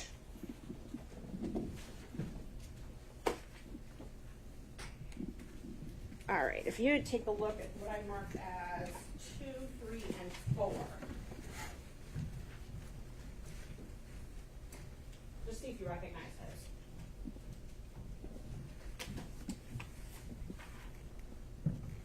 those. I do. And are those, that's your divorce complaint, and then your 2021 interrogatory and your 2023 interrogatory, correct? Yes, ma'am. Okay, are they a fair and accurate representation of what is filed in that case? Yes, ma'am. I'd move to admit those into evidence. And this is 2, 3, and 4? It's 2, 3, and 4, yes. All right. Any objection from the state? The divorce, it's on the district. I have no objection to 3 and 4, and subject to Ms. Merchant's representation that 2 is a filing of divorce. I just don't, for the divorce complaint, I don't have that in front of me, but subject to that representation, no objection. All right. And by show of hands, any objection from other defense counsel? Seeing none, defendants 2, 3, and 4. This should be Romans, well, we'll just call them 2, 3, and 4, admitted without objection. So that interrogatory that you filed in 2023, that's the one where you said no, that you didn't have any documents relating to the purchase of gifts, that you had a romantic relationship with someone, right? Which interrogatory are we talking Number about? 4, 2023. Which number in the interrogatory? Number 4. So, which number interrogatory are you referring to? It's Defendant's Exhibit number 4. I have Defendant's Exhibit 4 here. Uh-huh. Which number interrogatory are we referring to? Oh, which number out of the questions? Yes, ma'am. Hold on. It is number 20, 24, 25, 26.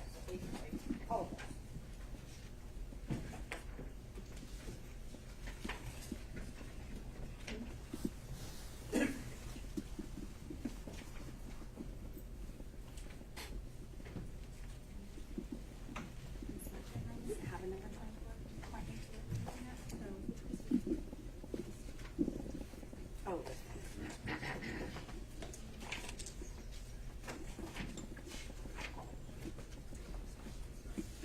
Oh, it's supposed to be number.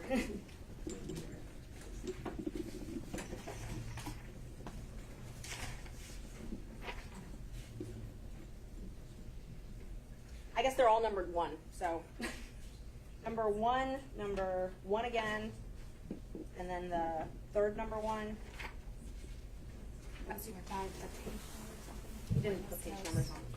You didn't put any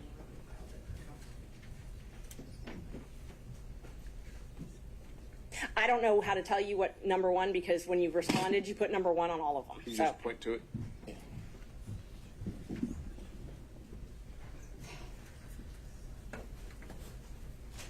this one.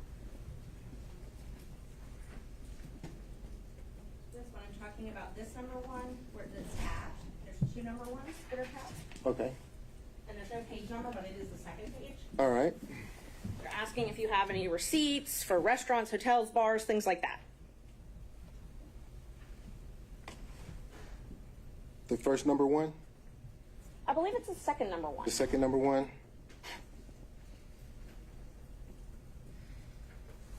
Okay. Okay.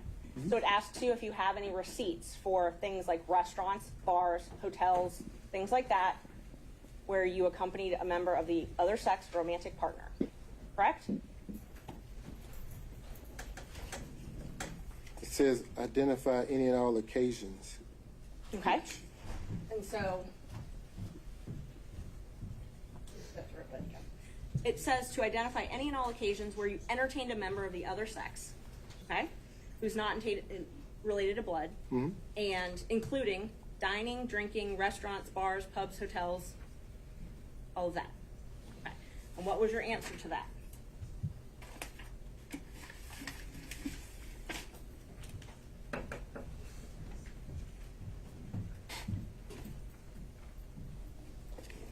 None. None. Okay. So May 30th, 2023, you prepared this document, I did. submitted it, I did. and it says none as far as entertaining a member of the opposite sex. It does. Okay. No hotels, no bars, no restaurants. Correct. Okay. You again updated that. Let's see. You updated it on December 22nd, 2023. And I'm going to mark that as defendant's number 5, and I have copies. Is that correct? Yes, ma'am. Okay. And then you updated it once again on January 26th, 2024, correct? Yes, ma'am. Okay, there's that one. May I approach the witness again, Judge? Is that what you're marking as Defense Exhibit 6? Yes, Judge. I'm marking number 6 is the January 26th, 2024 interrogatory, and then that one. And then number 5 is the December 22nd, 2023 interrogatory response. All right. Are you tendering those at this time? Yes, I know. All right. Any objection from any counsel to Defense Exhibit 5 and 6? Yes, Judge. No objection. Thank you, Ms. Cross. Seeing none others. Luckily, I have 10 for you. So now that you have those, let's just talk about those for a minute. Those were verified, so sworn under oath. Okay. And one of them was December 22nd, and then of this last year, so last December, and then one was just recently submitted in January, right? Okay.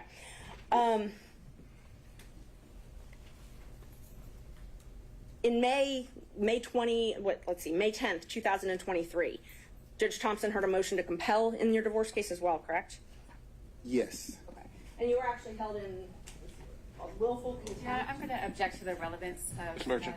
His credibility is relevant, Judge, and if he was held in willful contempt for failing to provide answers and documents, I think that's relevant to this court. How is that a prior false act or crime of conviction or anything else allowed for impeachment under the rules of evidence? I'm not offering it as a prior bad act or something like that. I'm offering it towards his credibility, Judge, which you get to determine. if he's made misrepresentations in these pleadings. You're here to determine whether or not he's telling the truth or not. So if another court has held him in contempt and that's part of the divorce proceeding, I think it's relevant. But just contempt generally can be for many different things. Like a failure to produce is not necessarily a false act, right? Right, and he's welcome to explain that. He may not have to. Ms. Cross. I object to the relevance of that. That's clearly not a proper impeachment. We're going pretty far afield into divorce matters that don't have any direct relevance to anything that's pending before the court. I object to the relevance of that and need further All right, I'm not seeing that being a proper grounds for impeachment. It's sustained. Okay, let's talk about this December 22nd, 2023 verification. I tabbed it for you. Again, they asked you if you had any documentations showing proof of this relationship, proof of any relationship, correct? I'm going to object to the phrasing of that question. I don't believe that's an accurate read of the interrogatory. All right, let's be precise, Ms. Merchant. And you, please read it. I want to make sure I'm accurate. Please read it. Which number? This one actually has a number. I tabbed it for you, so you should be able to open right to the page. It's number 22. The question specifically is if you have any tangible evidence of any nature in your possession or control, or any other person or entity which relates to any manner of your activities to any person with whom you've had a sexual relationship during your marriage. Tangible evidence is notes, cards, letters, photos, films, recordings, documents, tapes, video recordings, receipts, invoices, and other tangible evidence.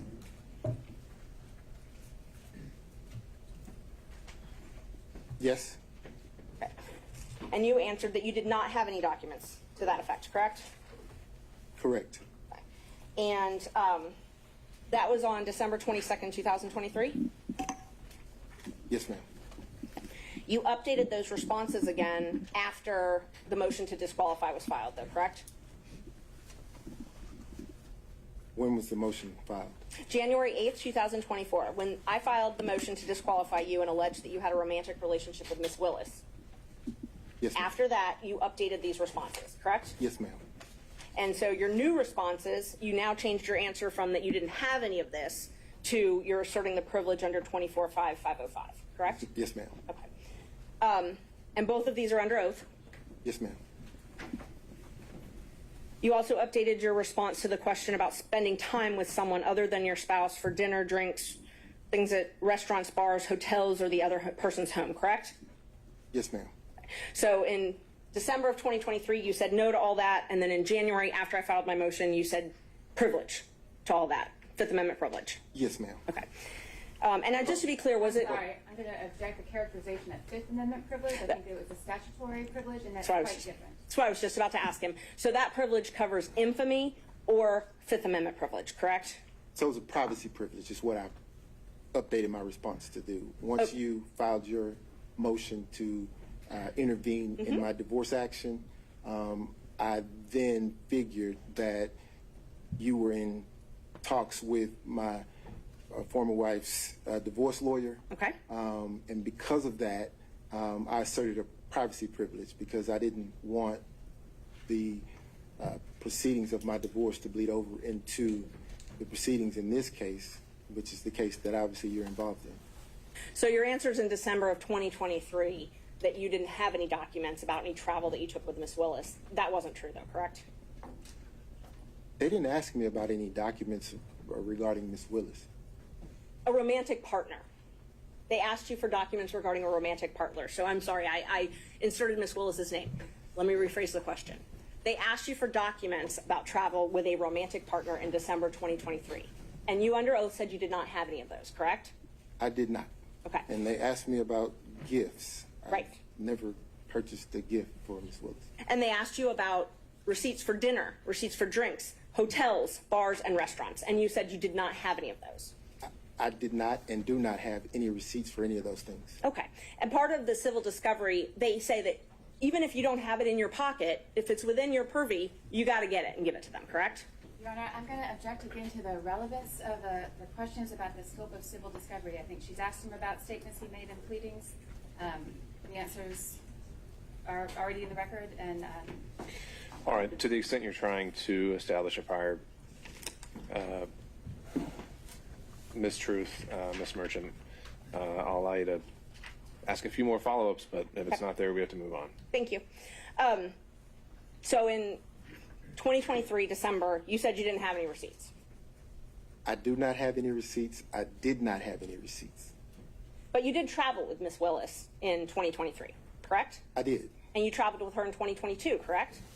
I did. And you traveled with her in 2021, correct? No. So you only traveled with her in 2022 and 2023. 2022 and 2023 is what I recall. That's what you recall? Yes. Okay. So you just don't remember if you traveled with her in 2021? 2022 and 2023 is what I recall. Is what you recall. My question is, did you travel with her in 2021? I'm not recalling any travel in 2021. So it's not yes or no, you just don't remember? I'm not recalling any travel in 2021. So you did not travel with her in 2021? Your Honor. This has been covered. Let's keep going. Thank you. Let's see. You filed an affidavit in this case, correct? I did. Okay, and I marked that already. I gave it to the state as number 1. So that's exhibit number 1. May I approach, Judge? You may. Thank you.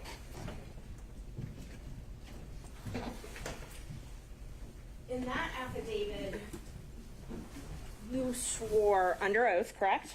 Yes, ma'am. And in that affidavit, you swore that, well, first of all, do you recognize the affidavit? I do. Okay. Did you sign the affidavit under oath? I did. And you gave this affidavit specifically to refute the allegations that I had raised? Yes, ma'am. Nobody forced you to sign this? No, ma'am. You chose to sign it? I did. And you signed it on purpose to admit into court to refute allegations? I did. You signed it specifically to prove that you were not in a relationship with Willis prior to November 2021, correct? Correct. Okay. And you were a lawyer when you signed it? I was. And you're still a lawyer today, correct? I am. When were you barred? 1999. Okay. And you believe that your relationship with Miss Willis is subject to attorney-client privilege, correct? I'm going to object to that, Your Honor. I don't think that's factually correct. I don't think that's a relevant question, and I don't think it's appropriate to question this witness about the scope of his attorney-client privilege. He's got an attorney who can speak for him for that, but questioning the witness I think is inappropriate. All right, so a lot to unpack there. The question is simply that does he believe there's a relationship that exists in the terms of attorney-client privilege between him and Miss Willis? Is that accurate, Yes, Ms. Judge. Merchant? It was. I asked if he believed his relationship with Miss Willis is subject to attorney-client privilege. Okay, I don't see why a yes or no would be barred. Maybe I'm not understanding the question. If the question is, does Mr. Wade and District Attorney Willis have an attorney-client relationship? It is not. There's no foundation for that. If the question to the witness is, does his relationship with District Attorney Willis impact his attorney-client relationship with his divorce attorneys, that I don't think is an appropriate question for that witness. First, first I believe is a proper phrasing. The second, I think there's been a representation that Mr. Wade preserves and doesn't waive anything, and so I think asking him particular questions in order to potentially backdoor a waiver is inappropriate, and that's my question. All right, if we're just trying to, again, assess where a privilege does or does not exist, and we're not actually getting into it, I think we can establish those, parameters. But Ms. Merchant, can you rephrase the question based on that concern, and we'll see where we are? Yes.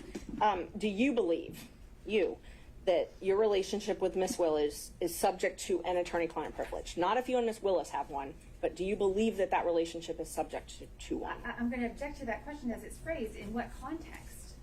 Any conversation with his attorneys is privileged. That I think is clear. What's not clear to me from that question is Ms. Merchant asking in the context of your communication with your attorneys, is that, or outside that context is it? Right, and Ms. Merchant, I think we need to figure out what are we getting at with this? I'm just trying to figure out if he thought that their relationship is subject to an attorney-client privilege. I mean, it's been asserted. I think it's going to be asserted, and that was all I was asking. I mean, the actions themselves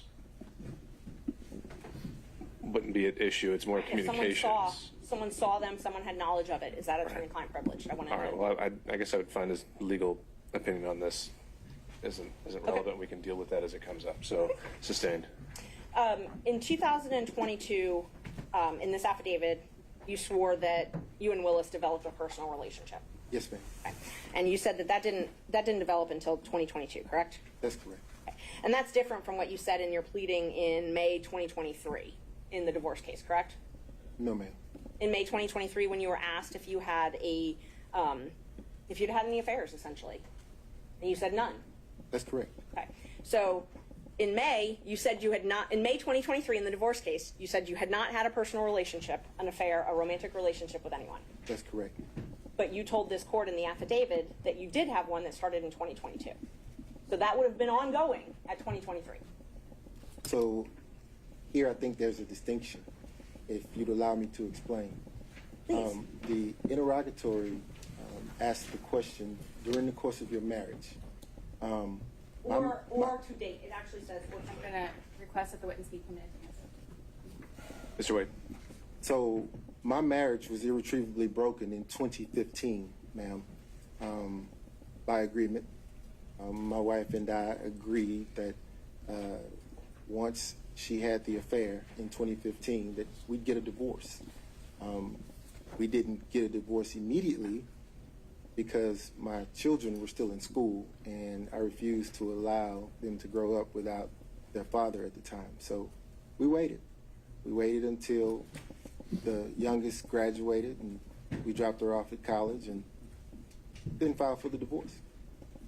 So if you're asking me about the interrogatory as it relates to having the 2022 relationship with District Attorney Willis, I'm going to say, because my marriage was irretrievably broken, I was free to have a relationship. So the question, though, was if you had had a relationship.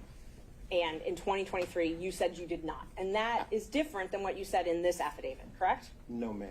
I said during the course of my marriage. So in So you believed it too? Let him finish, Ms. Merchant. So in 2015, my marriage was irretrievably broken.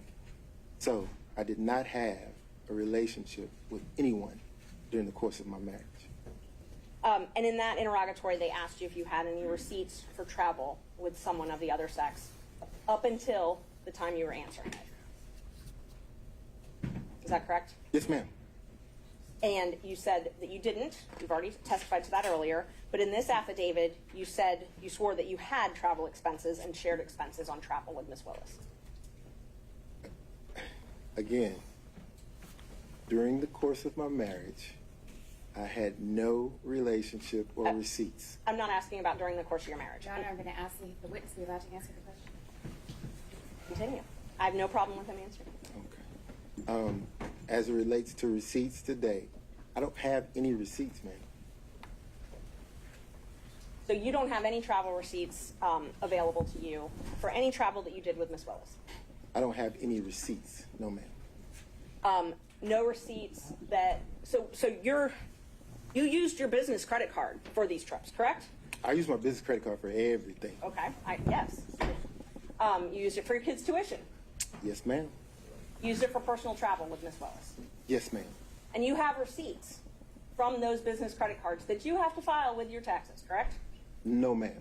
No. I filed a statement. I turn over the statement, and whatever's there on the statement, the accountant looks at it, and the accountant says, okay, this is personal, goes over here, this is business, goes over here, here are your taxes. So you have those statements. We'll call them statements instead of receipts. You have those statements, correct? I have the statements, yes, ma'am. Okay. But when you answered the interrogatory under oath, you said you did not have anything to show the records of travel with Ms. Willis.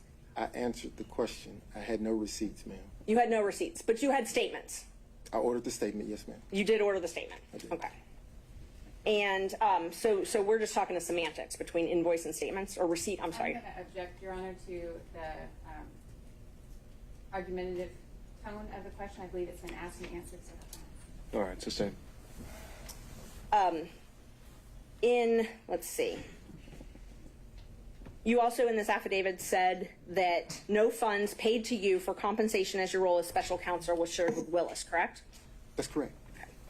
and that you never cohabitated with Willis, correct? That's correct. By cohabitation, does that mean that you never spent the night with Willis? I spent the night with her during Spent the travel. night. Yes, ma'am. Okay. And so I just want to qualify your use of the term cohabitation. That means you didn't live together. That's correct. But you did spend the night together. Yes. When was the first time you spent the night together? Your Honor. That's the subject of his affidavit, Judge. Right, but it might not be the subject of this hearing. So the question is the nature and extent of the relationship. And so if they just spent the night on a single occasion, I don't think we're going to document in detail every single time that happened. And I don't intend to do that, Judge, but I think what is relevant is when the relationship started. And that's what you had indicated on Well, why don't we Monday. start with that question and go from there? To that question. And that's what I asked, when the first time he spent the night with her was. That's what I asked. That's a different question, isn't it? Okay, so let's not talk about when you spent the night. When did your romantic relationship with Miss Willis begin? 2022. When in 2022? Early 2022. So you were appointed in November of 2021. Yes, ma'am. And your relationship started early. What's early? January? February? Around March. Around March. But you two met at an October 2019 judicial conference, correct? Yes, ma'am. And describe your relationship at that point then. Which point?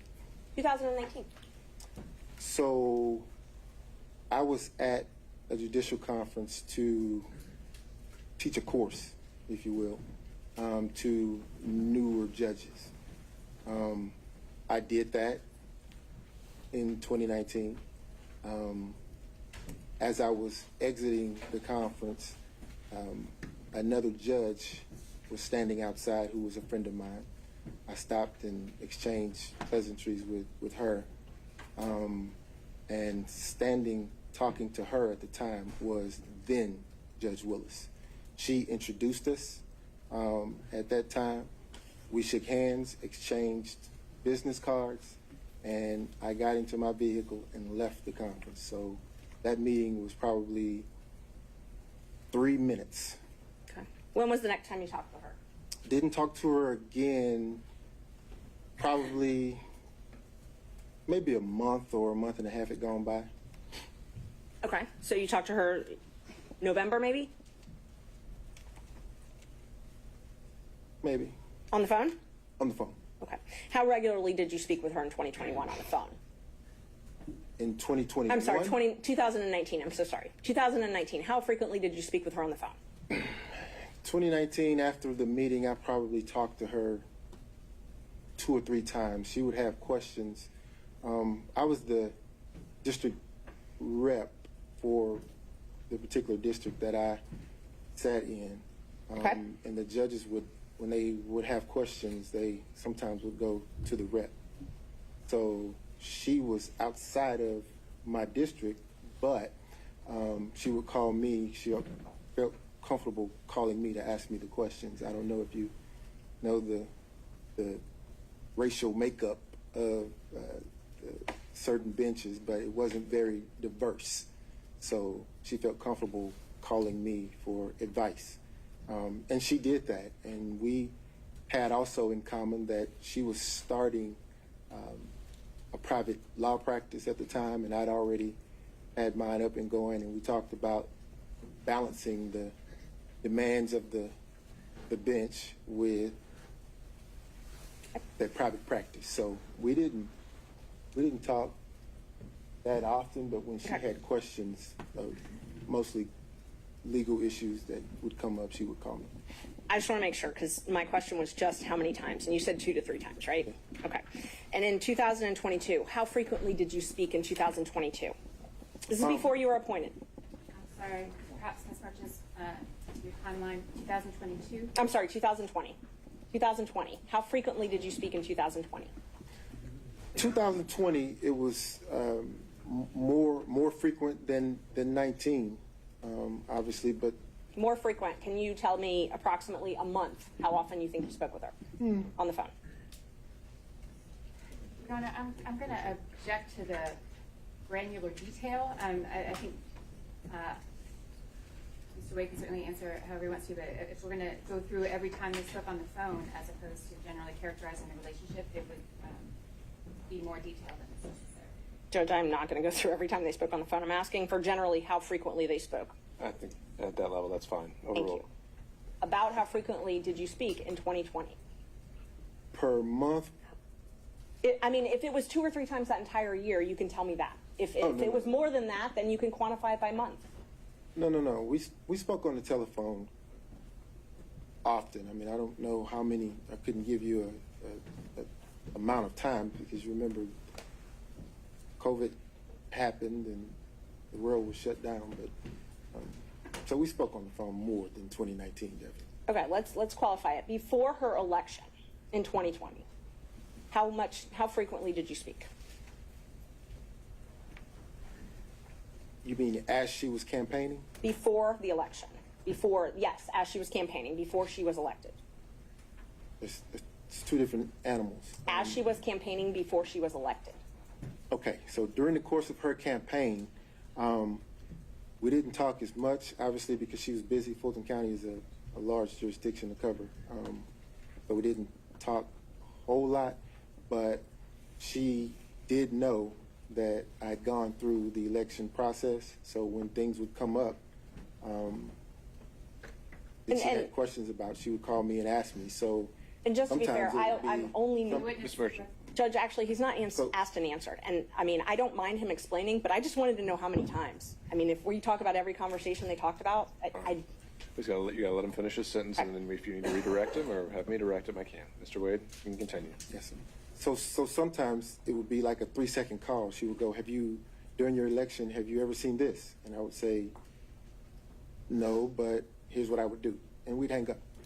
She had a lot of professionals working for her, but she trusted my judgment, so she called me.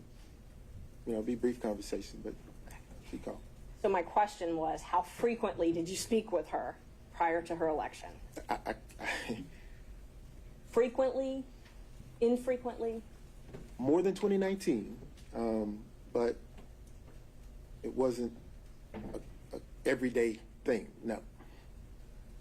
In 2021, before you were appointed in November, so January to November 2021, the only time I'm talking about, how frequently did you speak with Ms. Willis on the phone? In 2021, then it became frequent. Frequent? Yes. But you did not work at the DA's office at that point, correct? I did not.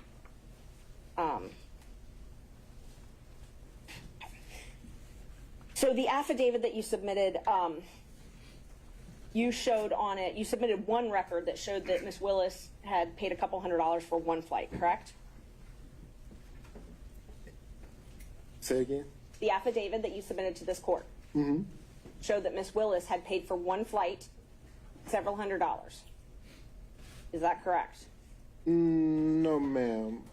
I think that, are you drawing a distinction for her paying for a flight or for her actually booking a flight? Because those are 2 separate things. I will re-ask it. The affidavit you filed in this court, you alleged that Ms. Willis paid for one flight. Paid for one flight, correct? No, ma'am. You did not allege she paid for one flight. No, ma'am. What I allege is that our travel was split roughly evenly. So where you see I have booked a flight or I've paid for a flight with my credit card, what you don't see is that she covered her own flight reimbursement to me. The flights that you see here are the flights that she would have booked with her own resources, with her own car. And there's one flight, correct? One flight reflecting that she actually booked. Ms. Merchant, let him finish and then you can redirect him. One flight that she actually booked, yes. The other flights I booked, she paid for.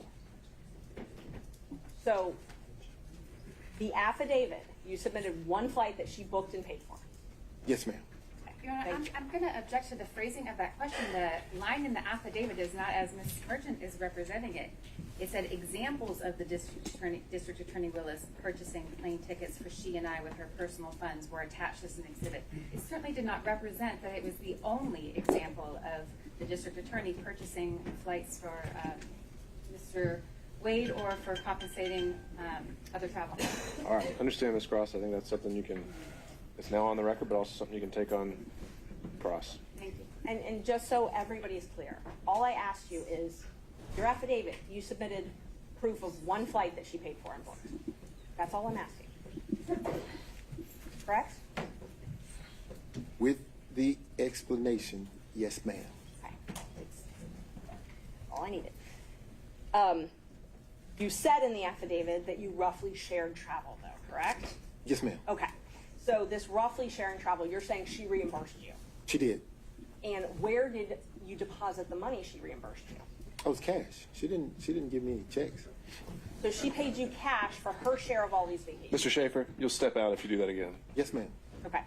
And so all of the vacations that she took, she paid you cash for. Yes, ma'am. And you purchased all of these vacations on your business credit card, correct? Yes, ma'am. Okay. And you included those in deductions on your taxes, correct? No, ma'am. No, you did not. No, ma'am. Okay.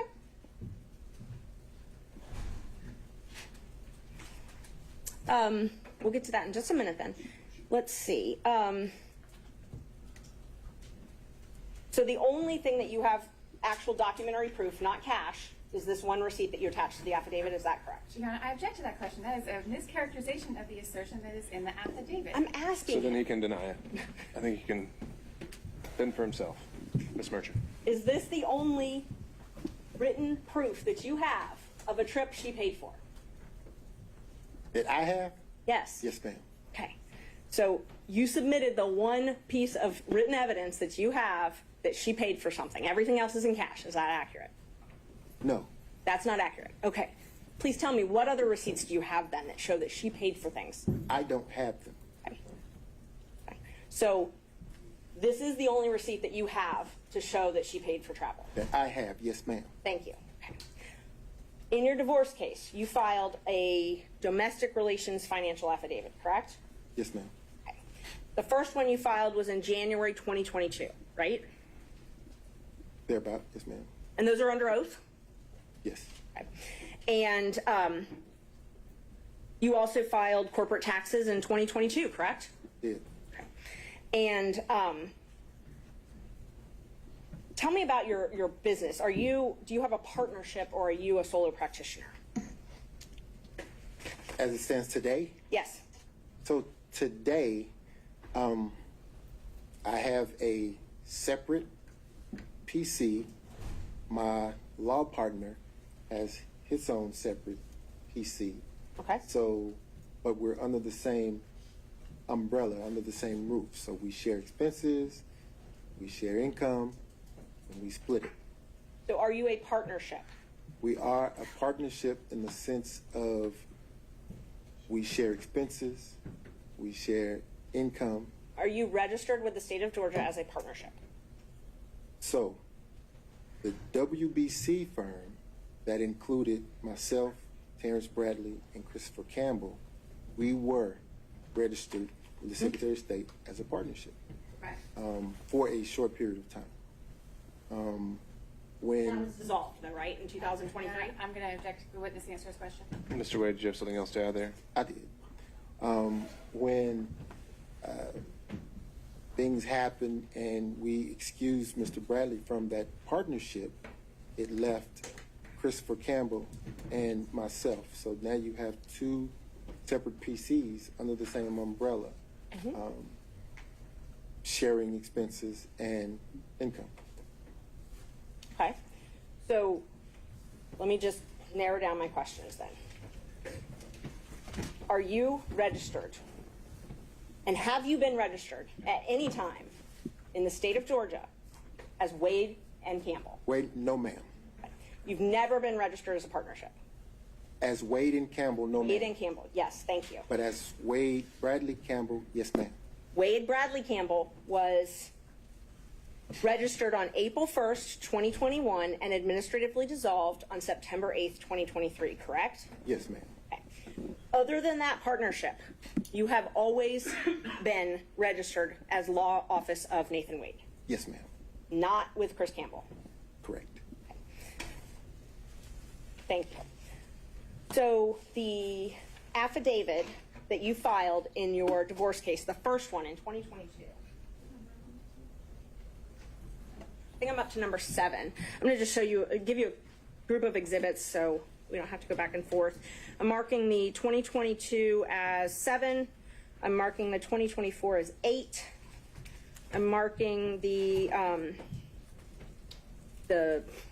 credit card statements as 9, and your taxes as 10. I object to taxes because of the relevance of them at this point. The relevance of this entire business structure doesn't seem clear to me as either impeaching or relevant to the issues that the courts, under the court's consideration. But insofar as we're talking about tax returns and other things like that, certainly that's should be redacted, and I would object to the relevance of it. I agree they should be redacted. I don't agree to the relevance, but I haven't tried to tender them yet, Judge. I'm just marking them right now so that everyone can follow. All right. And what is the eventual relevance that you were getting at here? Well, I'm going to ask him because one of the things that we have to show in this case is a personal and financial interest. So, and he's talked about how he was reimbursed for these things, and so I have a right to go into the veracity of those statements.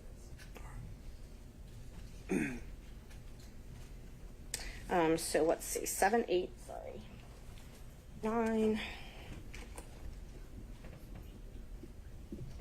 And then 10. All right, so right now I'm just going to show you what I've marked as these exhibits. Ms. Marshall, can I see what you're showing? Oh, yeah, of course. They're all from the USB drive I gave you.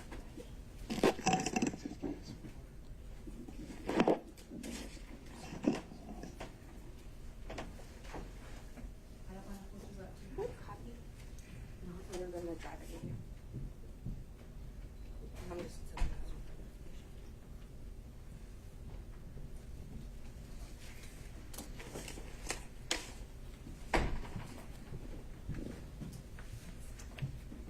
Can I approach, Judge? You may. I'm just showing you what I marked as 7, 8, 9, and 10. All right. Just so you have them for your records as I ask you some questions. All right. So,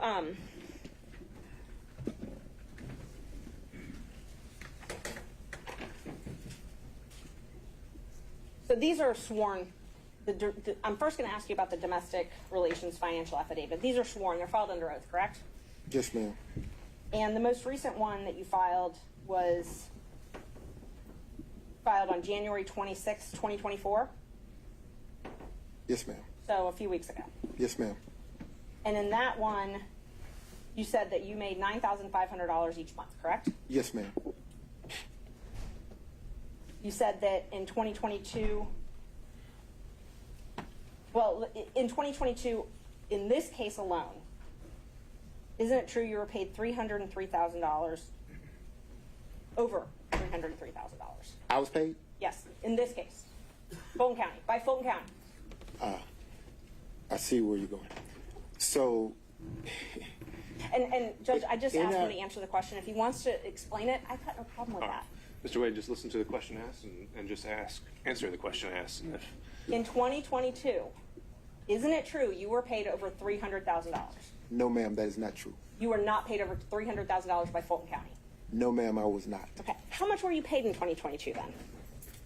So, what I was beginning to explain was Fulton County wrote a check to my firm.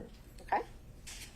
What happens at that point is the checks are then deposited, as you have the bank statements, you see that, and then they are dispersed between the three of us. So there was Mr. Bradley, there was Mr. Wade, and there was Christopher Campbell.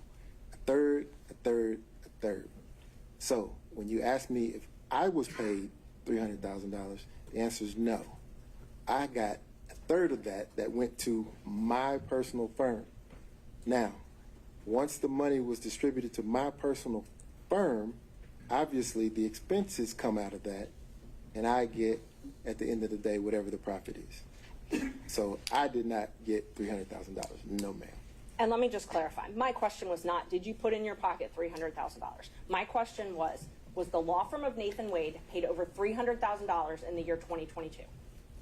Again, a third of that came to the law firm of Nathan Wade. So you're saying that the law firm of Nathan Wade did not receive checks from Fulton County government over $300,000 in the year 2022? That's a different question. A third of the $300,000 came to Nathan Wade. Okay. Again, I'm not asking what went in your pocket. I'm asking, was the law firm of Nathan Wade paid over $300,000 in 2022? I'm just asking answers several times. I know, but I think we're dancing around the point there. So, final time, Ms. Merchant. That's fine. I can move on, Judge. Thank you. So you said that they were dispersed amongst all of you, or put into an account with all of you. So it's your testimony that for 2022, every check you received from Fulton County government went into an operating account with you, Bradley, and Campbell. No. That's not what I testified to. So the Wade, Bradley, and Campbell firm established an account when we decided to purchase a building in 2022. At that point, every piece of income that came into the entity went into that account. Okay. And then after expenses were paid, it was split a third, right? Once that was dissolved, then the funds would go into a different account, my account, one of my accounts. And then I would disperse the funds between now Attorney Campbell and myself, 1/2 and 1/2. Okay. Make sense? It does. Let me be more direct then. So the Synovus operating account that you had for Wade, Bradley, and Campbell. Yes, ma'am.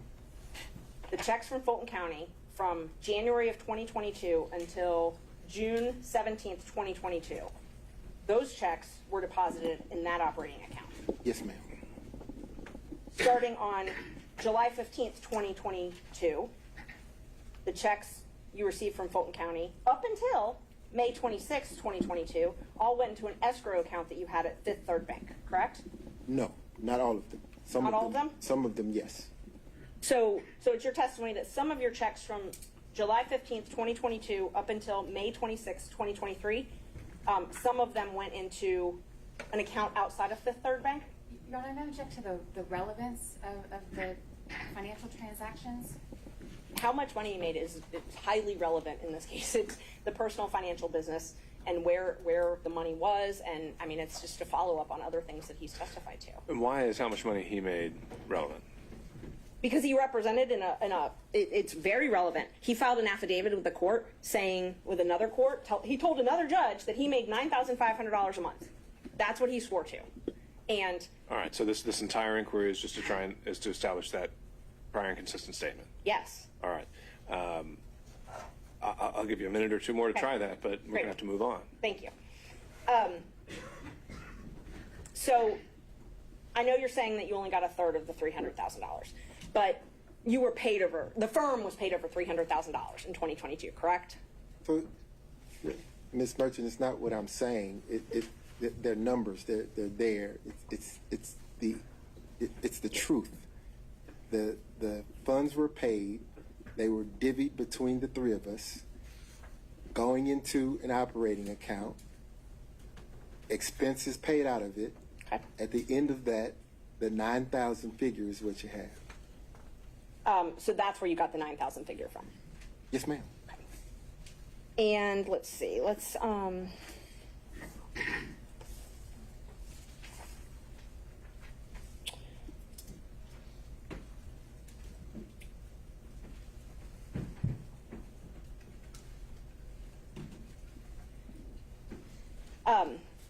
Prior to when you filed for divorce in November 2021, you would use Mr. Bradley's credit card to pay for things with Ms. Willis, correct? And then pay him back in cash. I've never used Mr. Bradley's credit card. In my You've life. never used his credit card Never. for transactions to anything with Miss Willis, out to dinner, anything like that. Hotels. I've never used Mr. Bradley's credit card. I've never used anyone else's credit card. Not even my father's, and we have the same name. And you'd pay back if you ever did use someone's credit card. You'd pay back in cash, though, correct? Ma'am, I've never used someone else's credit card. Can you take a look at the bank records that I gave you? That's the largest tab you have. For the record, which exhibit is this? It is exhibit, hold on, Judge. It's exhibit 9. It should be the largest section you've got. Your Honor, before there starts any questions from the exhibits haven't been tendered, and I maintain my relevance objection. All right, let's see what the next question is, and maybe then that objection is going to be highly relevant.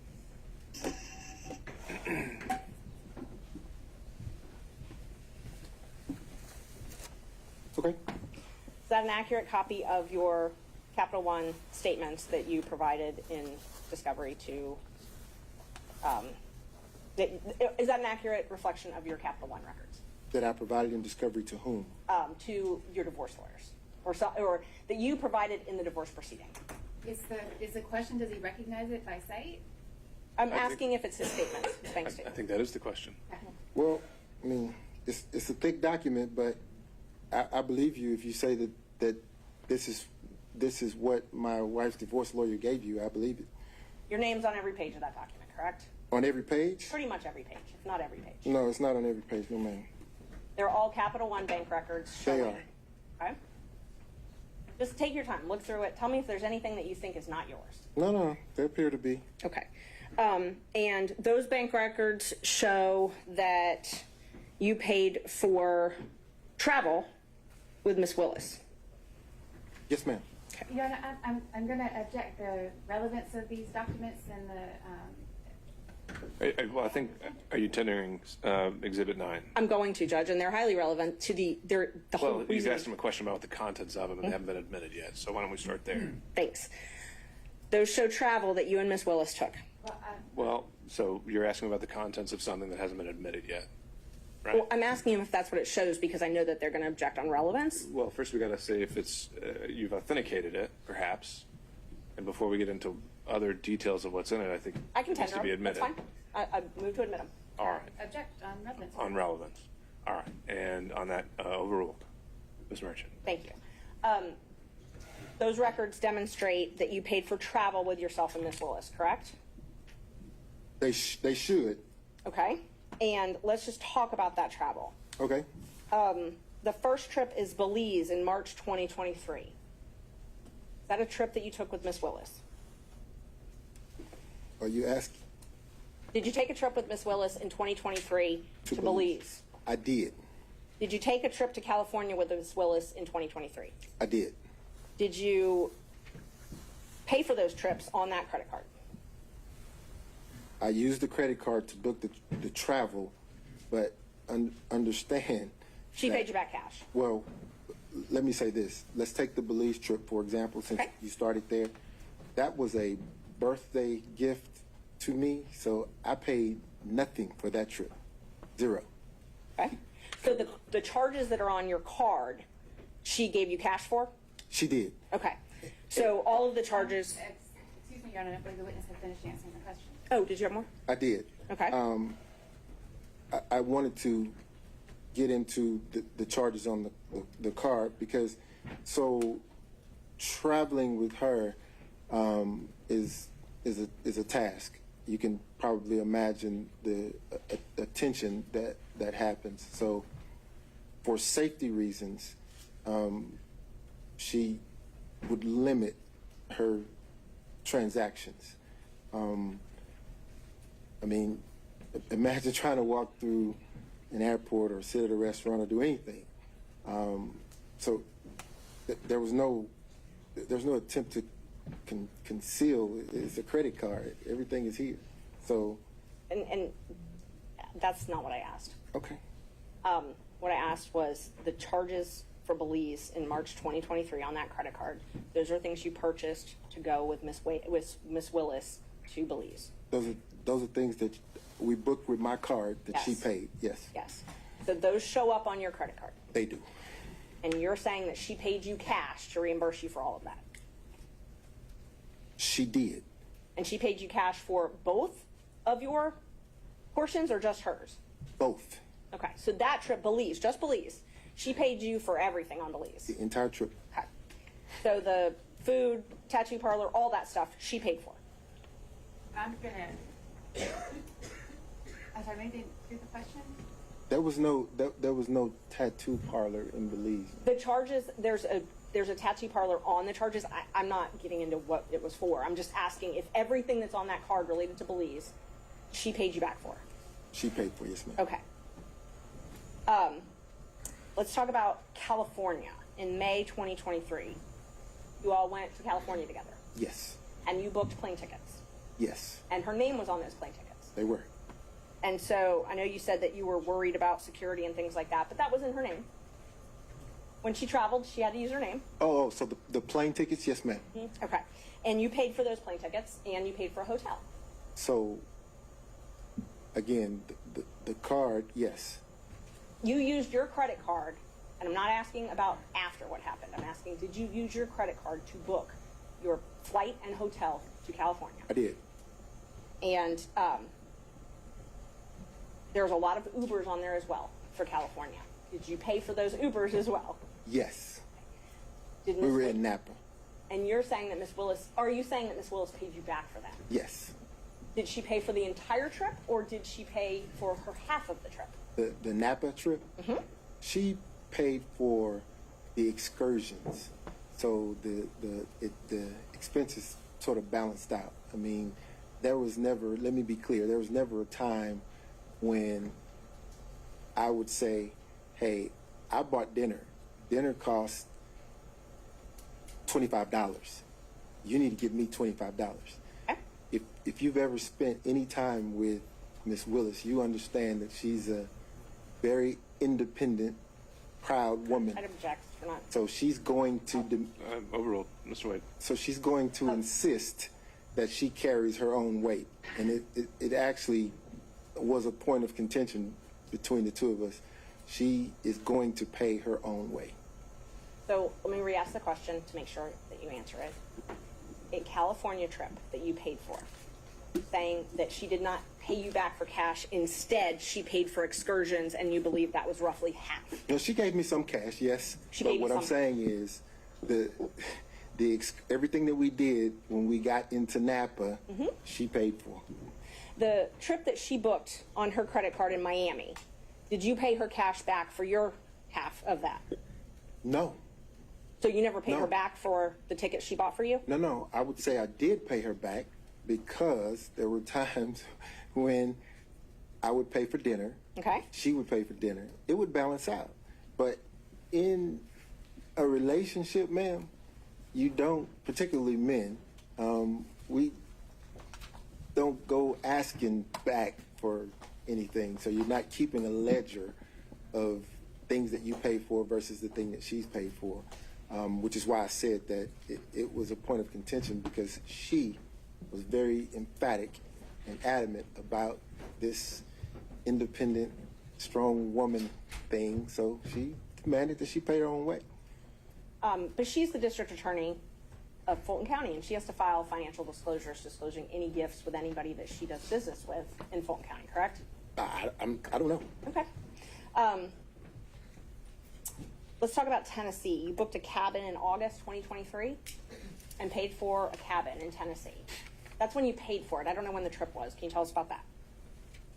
August of 2023. You booked a trip for $1,481.54. Are you asking me, did I take that trip with Miss Willis, or are you asking me? First, I was just asking you to acknowledge that that is correct from the records, that you paid for a cabin in Tennessee. Do you recall, and hopefully you can do it from your memory, do you recall paying for a cabin 6 months ago, $1,400.81 in Tennessee? Where are we now? What page is that? I'm just asking from your memory. Do you remember paying for a cabin in August? Your Honor, if he's going to be asked about a particular transaction, then You can answer whether he remembers or not. I don't. Mr. Wade, I'm not asking you to go through 1,000 pages of records. I'm asking if you remember paying for a cabin 6 months ago in Tennessee. No. You remember booking a cabin? I booked lots of cabins.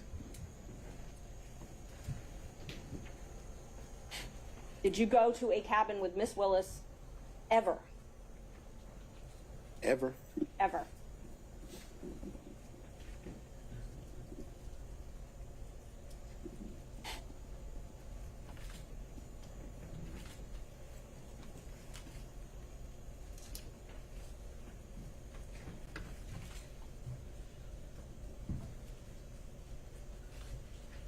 No. You've never gone to a cabin with Miss Willis? No. Have you ever gone to Tennessee with Miss Willis? Yes. Okay. When was that? That was around 2022, early 2022. Early 2022? Okay. It was a day trip. Okay, so you didn't spend the night? So it was a day trip. Okay. We would drive there, have lunch, drive back.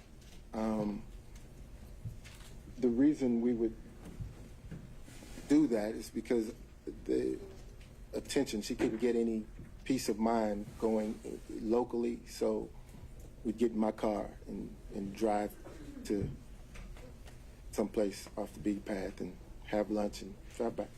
Is that when you went to Fainting Goat with her? I think it's in Jasper, Georgia. No, that's in Georgia. I don't recall going to Fanning Goat with her. So the Tennessee day trips were only Tennessee? Yes. Okay. Did you ever do these day trips in Georgia? Do we drive anywhere in Georgia? Yeah, you were talking about day trips we going drove. out, and I'm talking about outside of the metro area, right? Day trips that you were just talking about, these trips you were talking about, the ones that I'm only asking about the ones you were just talking about. Are all of those in Tennessee? No, we drove to Alabama before. Okay. Back. You drove to Alabama? Mm-hmm. Did you go anywhere in Georgia? North Georgia?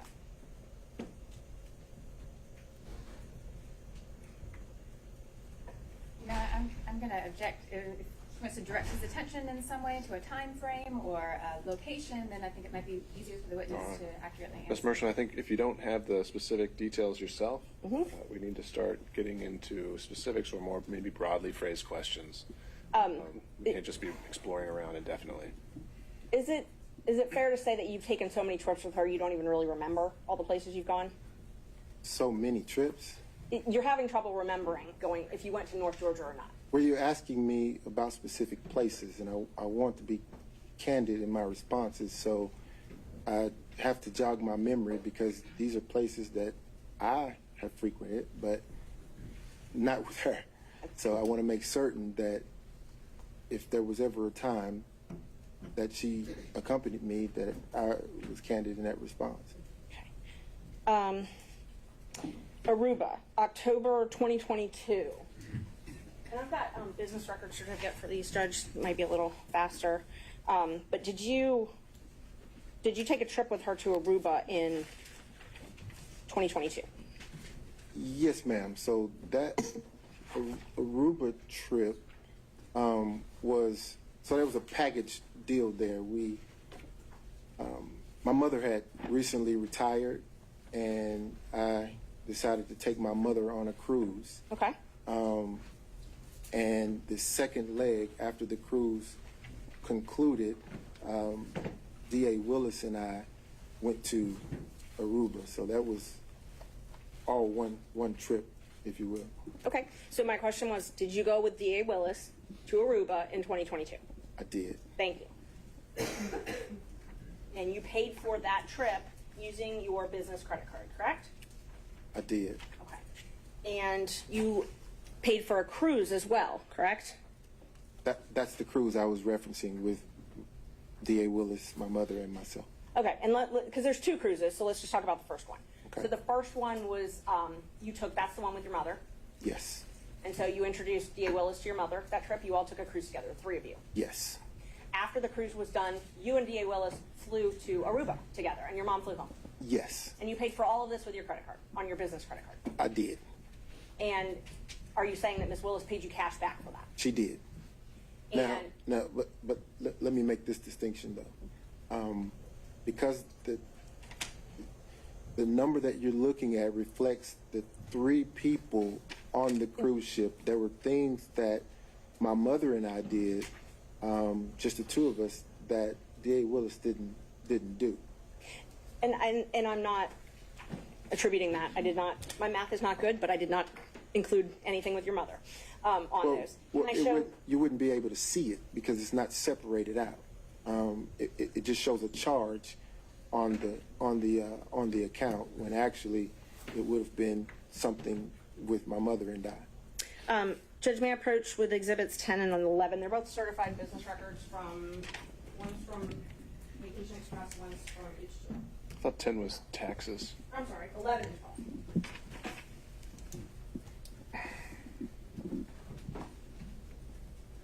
Yeah, for sure. Okay. Thank you.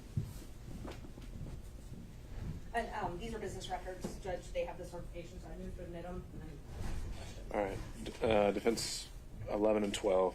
Ms. Cross? Based on Ms. Merchant's representation that they are true and accurate as to the certification that was provided to her, we have no objection. All right. Again, seeing no other objection, they're admitted.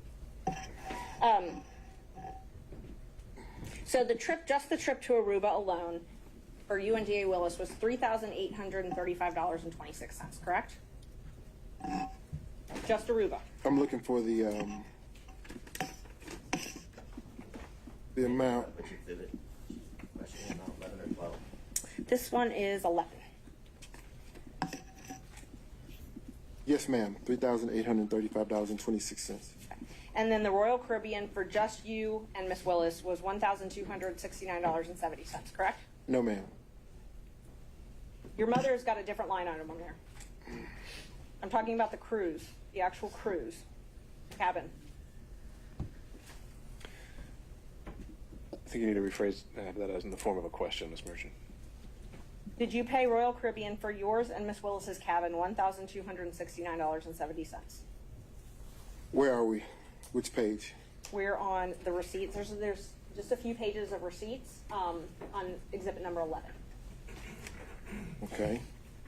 I'm in 11.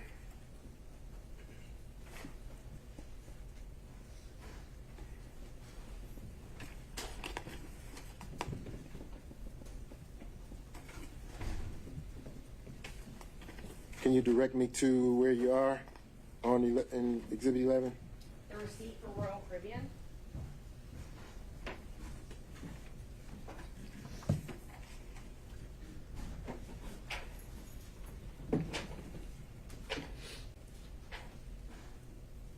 So we've got your flights on the one page, which I already asked you about for Aruba.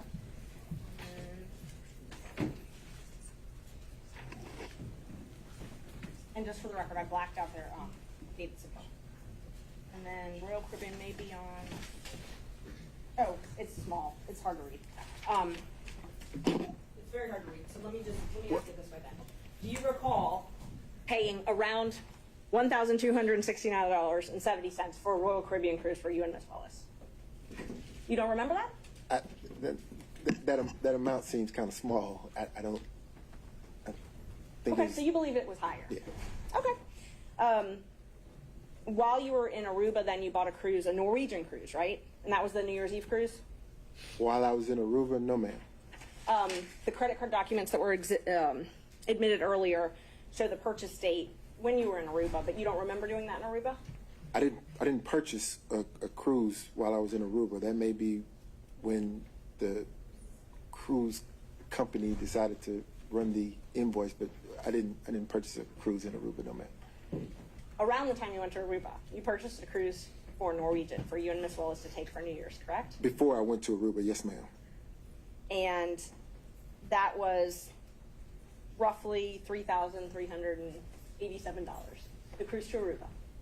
I mean, the cruise to, I'm sorry, the Norwegian cruise. So that cruise was with my sisters. Okay. And the number that you are seeing would reflect my buying dinner for my sisters and their husbands. I'm just talking about the cruise, the amount that was paid for the cruise ahead of time when you booked the cruise. I'm just talking about that. Okay. That was a little over $3,000. Yes, ma'am. Okay. So, and I understand you're saying you paid for other things, but I'm just talking about the cruise amount. Okay. And you paid for a Jeep and you paid for dinner while you were there in Bahamas. Yes, ma'am. Okay. That's the one that Miss Willis paid for a flight for, correct? That's one of the flights she paid for. Yes, ma'am. Actually, a documented paid for, not cash. I'm talking about a non-cash transaction. That's what she paid for. You mean the one that I provided the receipt for? Yes. Yes, ma'am. That's that. Okay. And so she booked that on her credit card and wasn't worried about, I know you said earlier that you were booking everything because she was worried about people knowing where she was traveling. She didn't have any fears booking that one though, correct? I'm going to object to the phrasing of that question, speculate as to what was the motivation of the district attorney. She wants to ask if that was the transaction, and he responded that was the transaction. Ms. Merchant, I think you can rephrase the question, but I'll sustain it on the current phrasing. So she purchased that under her own name, correct? She did. Okay. Let's see. So I know we talked a little bit about the seminar where you all met. Isn't it true that you would go to Miss Willis's house in South Fulton County occasionally? I've never gone to her house in South Fulton County. You've never gone to her house in South Fulton I've never seen her house. The first time I even heard the address of that house was when one of the individuals in the election fraud case somehow doxed it and it got out. That was the first time I'd even seen that address. But you would go to the East Point condo, correct? What East Point condo? East Point, Hapeville, something like that. I've never been to East Point with Miss Willis. You've never gone to a condo in either the East Point or Hapeville area with Miss Willis. Wait, that's different. I have gone to a condo in Hapeville. Okay. So Hapeville. Yes, ma'am. So you have gone to a condo with Miss Willis in Hapeville. I have. Have you spent the night there? Never. Never spent the night there. Never. Is that the condo that was rented by Robin Yurdy?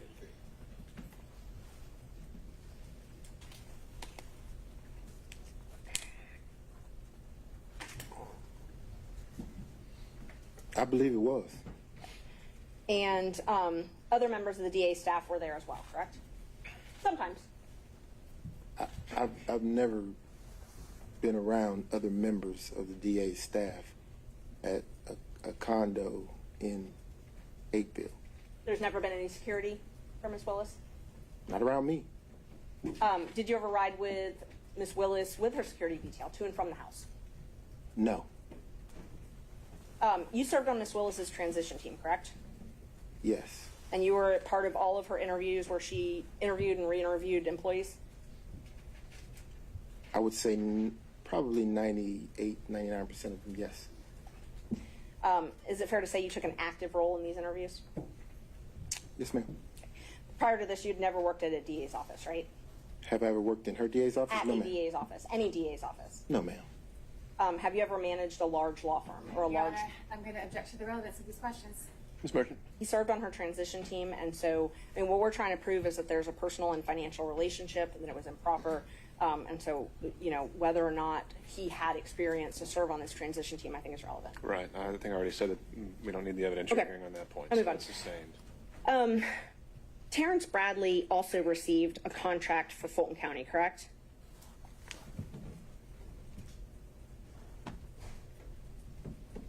Correct? You're asking me about Terrence? I asked if Terrence Bradley also received a contract for Fulton County. I believe that he did. And you were partners with him at that time, correct? I was. So under what you testified to earlier, you would get a third of that contract as well, correct? I would have. And Chris Campbell also had a contract with Fulton County. I believe he did. And so under what you've testified to, you would also get a third of that, correct? I would. They both had contracts for what are called first appearance, which is where they would appear on behalf of the district attorney to do first appearance hearings, correct?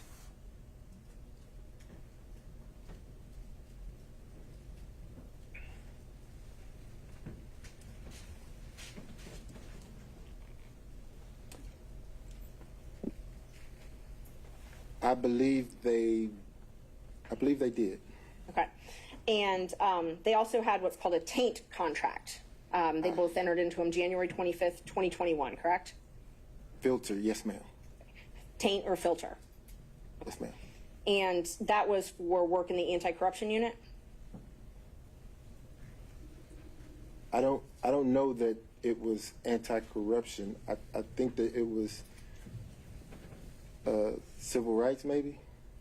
Okay. And Judge, the DAs or Fulton County's come and I guess brought a certificate now, so we would move to admit the contracts. I've got those.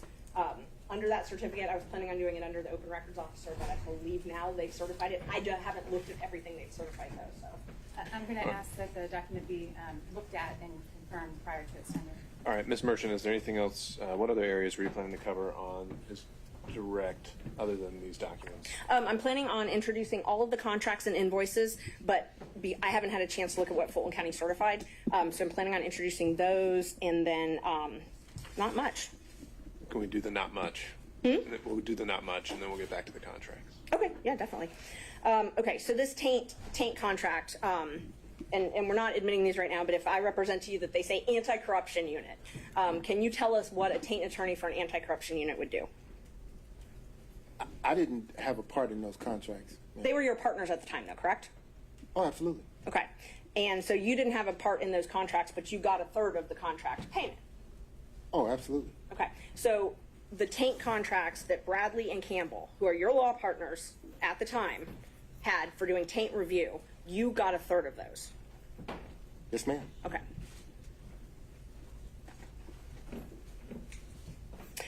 You signed a confidentiality agreement with the DA's office as well, correct? I did.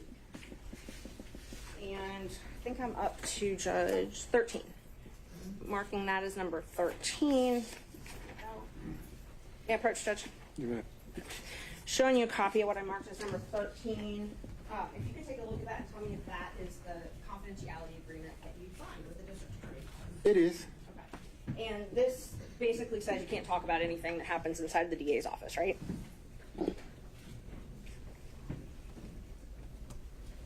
No. It doesn't say you can't talk about it? No. You said it basically says that I can't talk about anything that happens inside the DA's office, and that's not what... Are you tendering this exhibit? I am, yes. We would tender 13.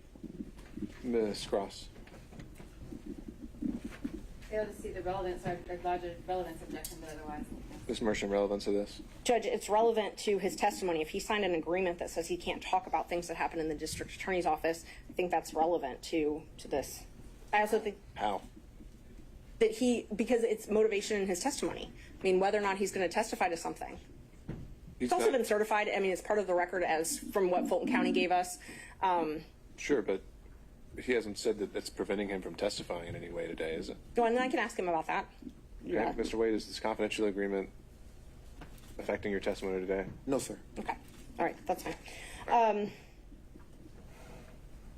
Let's see. The contracts judge and the invoices that I wanted to admit all of his invoices and contracts with Fulton County. I have them certified. I guess I have them certified through Fulton County, so I wasn't sure if I needed to do that. I just wanted to know if the state had an objection to those before. Well, they haven't had, I don't think they've had a chance to look at them. So that's the sole remaining exhibit in line of questioning here? Yes. And in terms of the follow-up questions, would it just be for him to say what's reflected in these documents themselves? If they have an objection to the certificates that Fulton County has given, I would admit them through him because he could recognize them. But assuming they're admitted, would there actually be anything substantive he would add other than the documents themselves? No. All right. Okay. So subject to that qualification, do you have any other questions of this witness? May I just have a moment? Sure. Thank you. Is it possible actually we take a quick break? We're getting there. Okay. Thank you. Start certainly have the opportunity over lunch to take a look at these documents and work out whatever we could. Did you discuss your relationship with Miss Willis in social settings? Help me understand your question. Did you discuss your relationship with Miss Willis in social settings? No, I heard the question. I just need to understand what you're asking me. Like what relationship when your personal relationship with Miss Willis? Unqualified, I'm sorry. Did you discuss your personal relationship, your private, personal, romantic relationship with Miss Willis in social settings? No, ma'am. You've never discussed it in social settings? No, ma'am. Did you ever discuss it in front of Robin Yurdy in a non-social setting? No, ma'am. Miss Willis is a very, as am I, we're private people. Not, our relationship wasn't a secret. It was just private. So, no, not at all. I wouldn't have discussed my relationship with Miss Yurdy or anyone else publicly. Okay. I actually did have some questions just about the invoices. If we want to just... These are the documents that you're referring to? Yeah, they are. It's all of his invoices. And, I mean, what kind of questions would these be other than the invoices say what they say? It just that yes, that they say what they say. All right. Just talk about them. That's fine. No. All right. Thank you. All right. At this point, we'll take a break. I'll ask the parties to take a look at. What had you marked that as a defense exhibit? I have his contracts and his invoices that I'm about to mark. So before he leaves me, I just want to make sure that the state doesn't have any objections. So those are marked as? They're about to be marked. As Exhibit 14? 14, 15, 16, 17, and 18. All right, so 14 through 18. So ask state take a look at those. I will take a look at those and see if I can match them up with the certified documents that we're. All right, and then we'll address whether they are tendered for the record when we come back, and from there, then we would turn over to the remainder of defense counsel and then the state for any examination as well. So to that end, let's take 45 minutes. We'll be back at 1 o'clock. Mr. Wade, you're still under oath, and I'd ask you not to speak with any other witnesses about your testimony or about any testimony that's already occurred. Yes, sir. All right, we'll be in recess.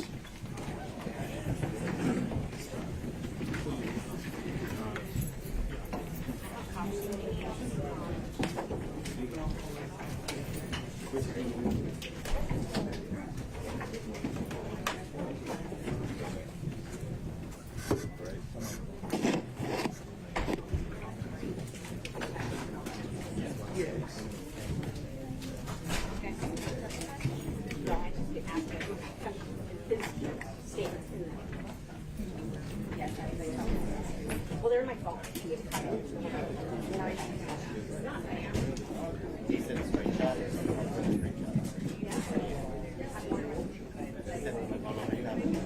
it still safe?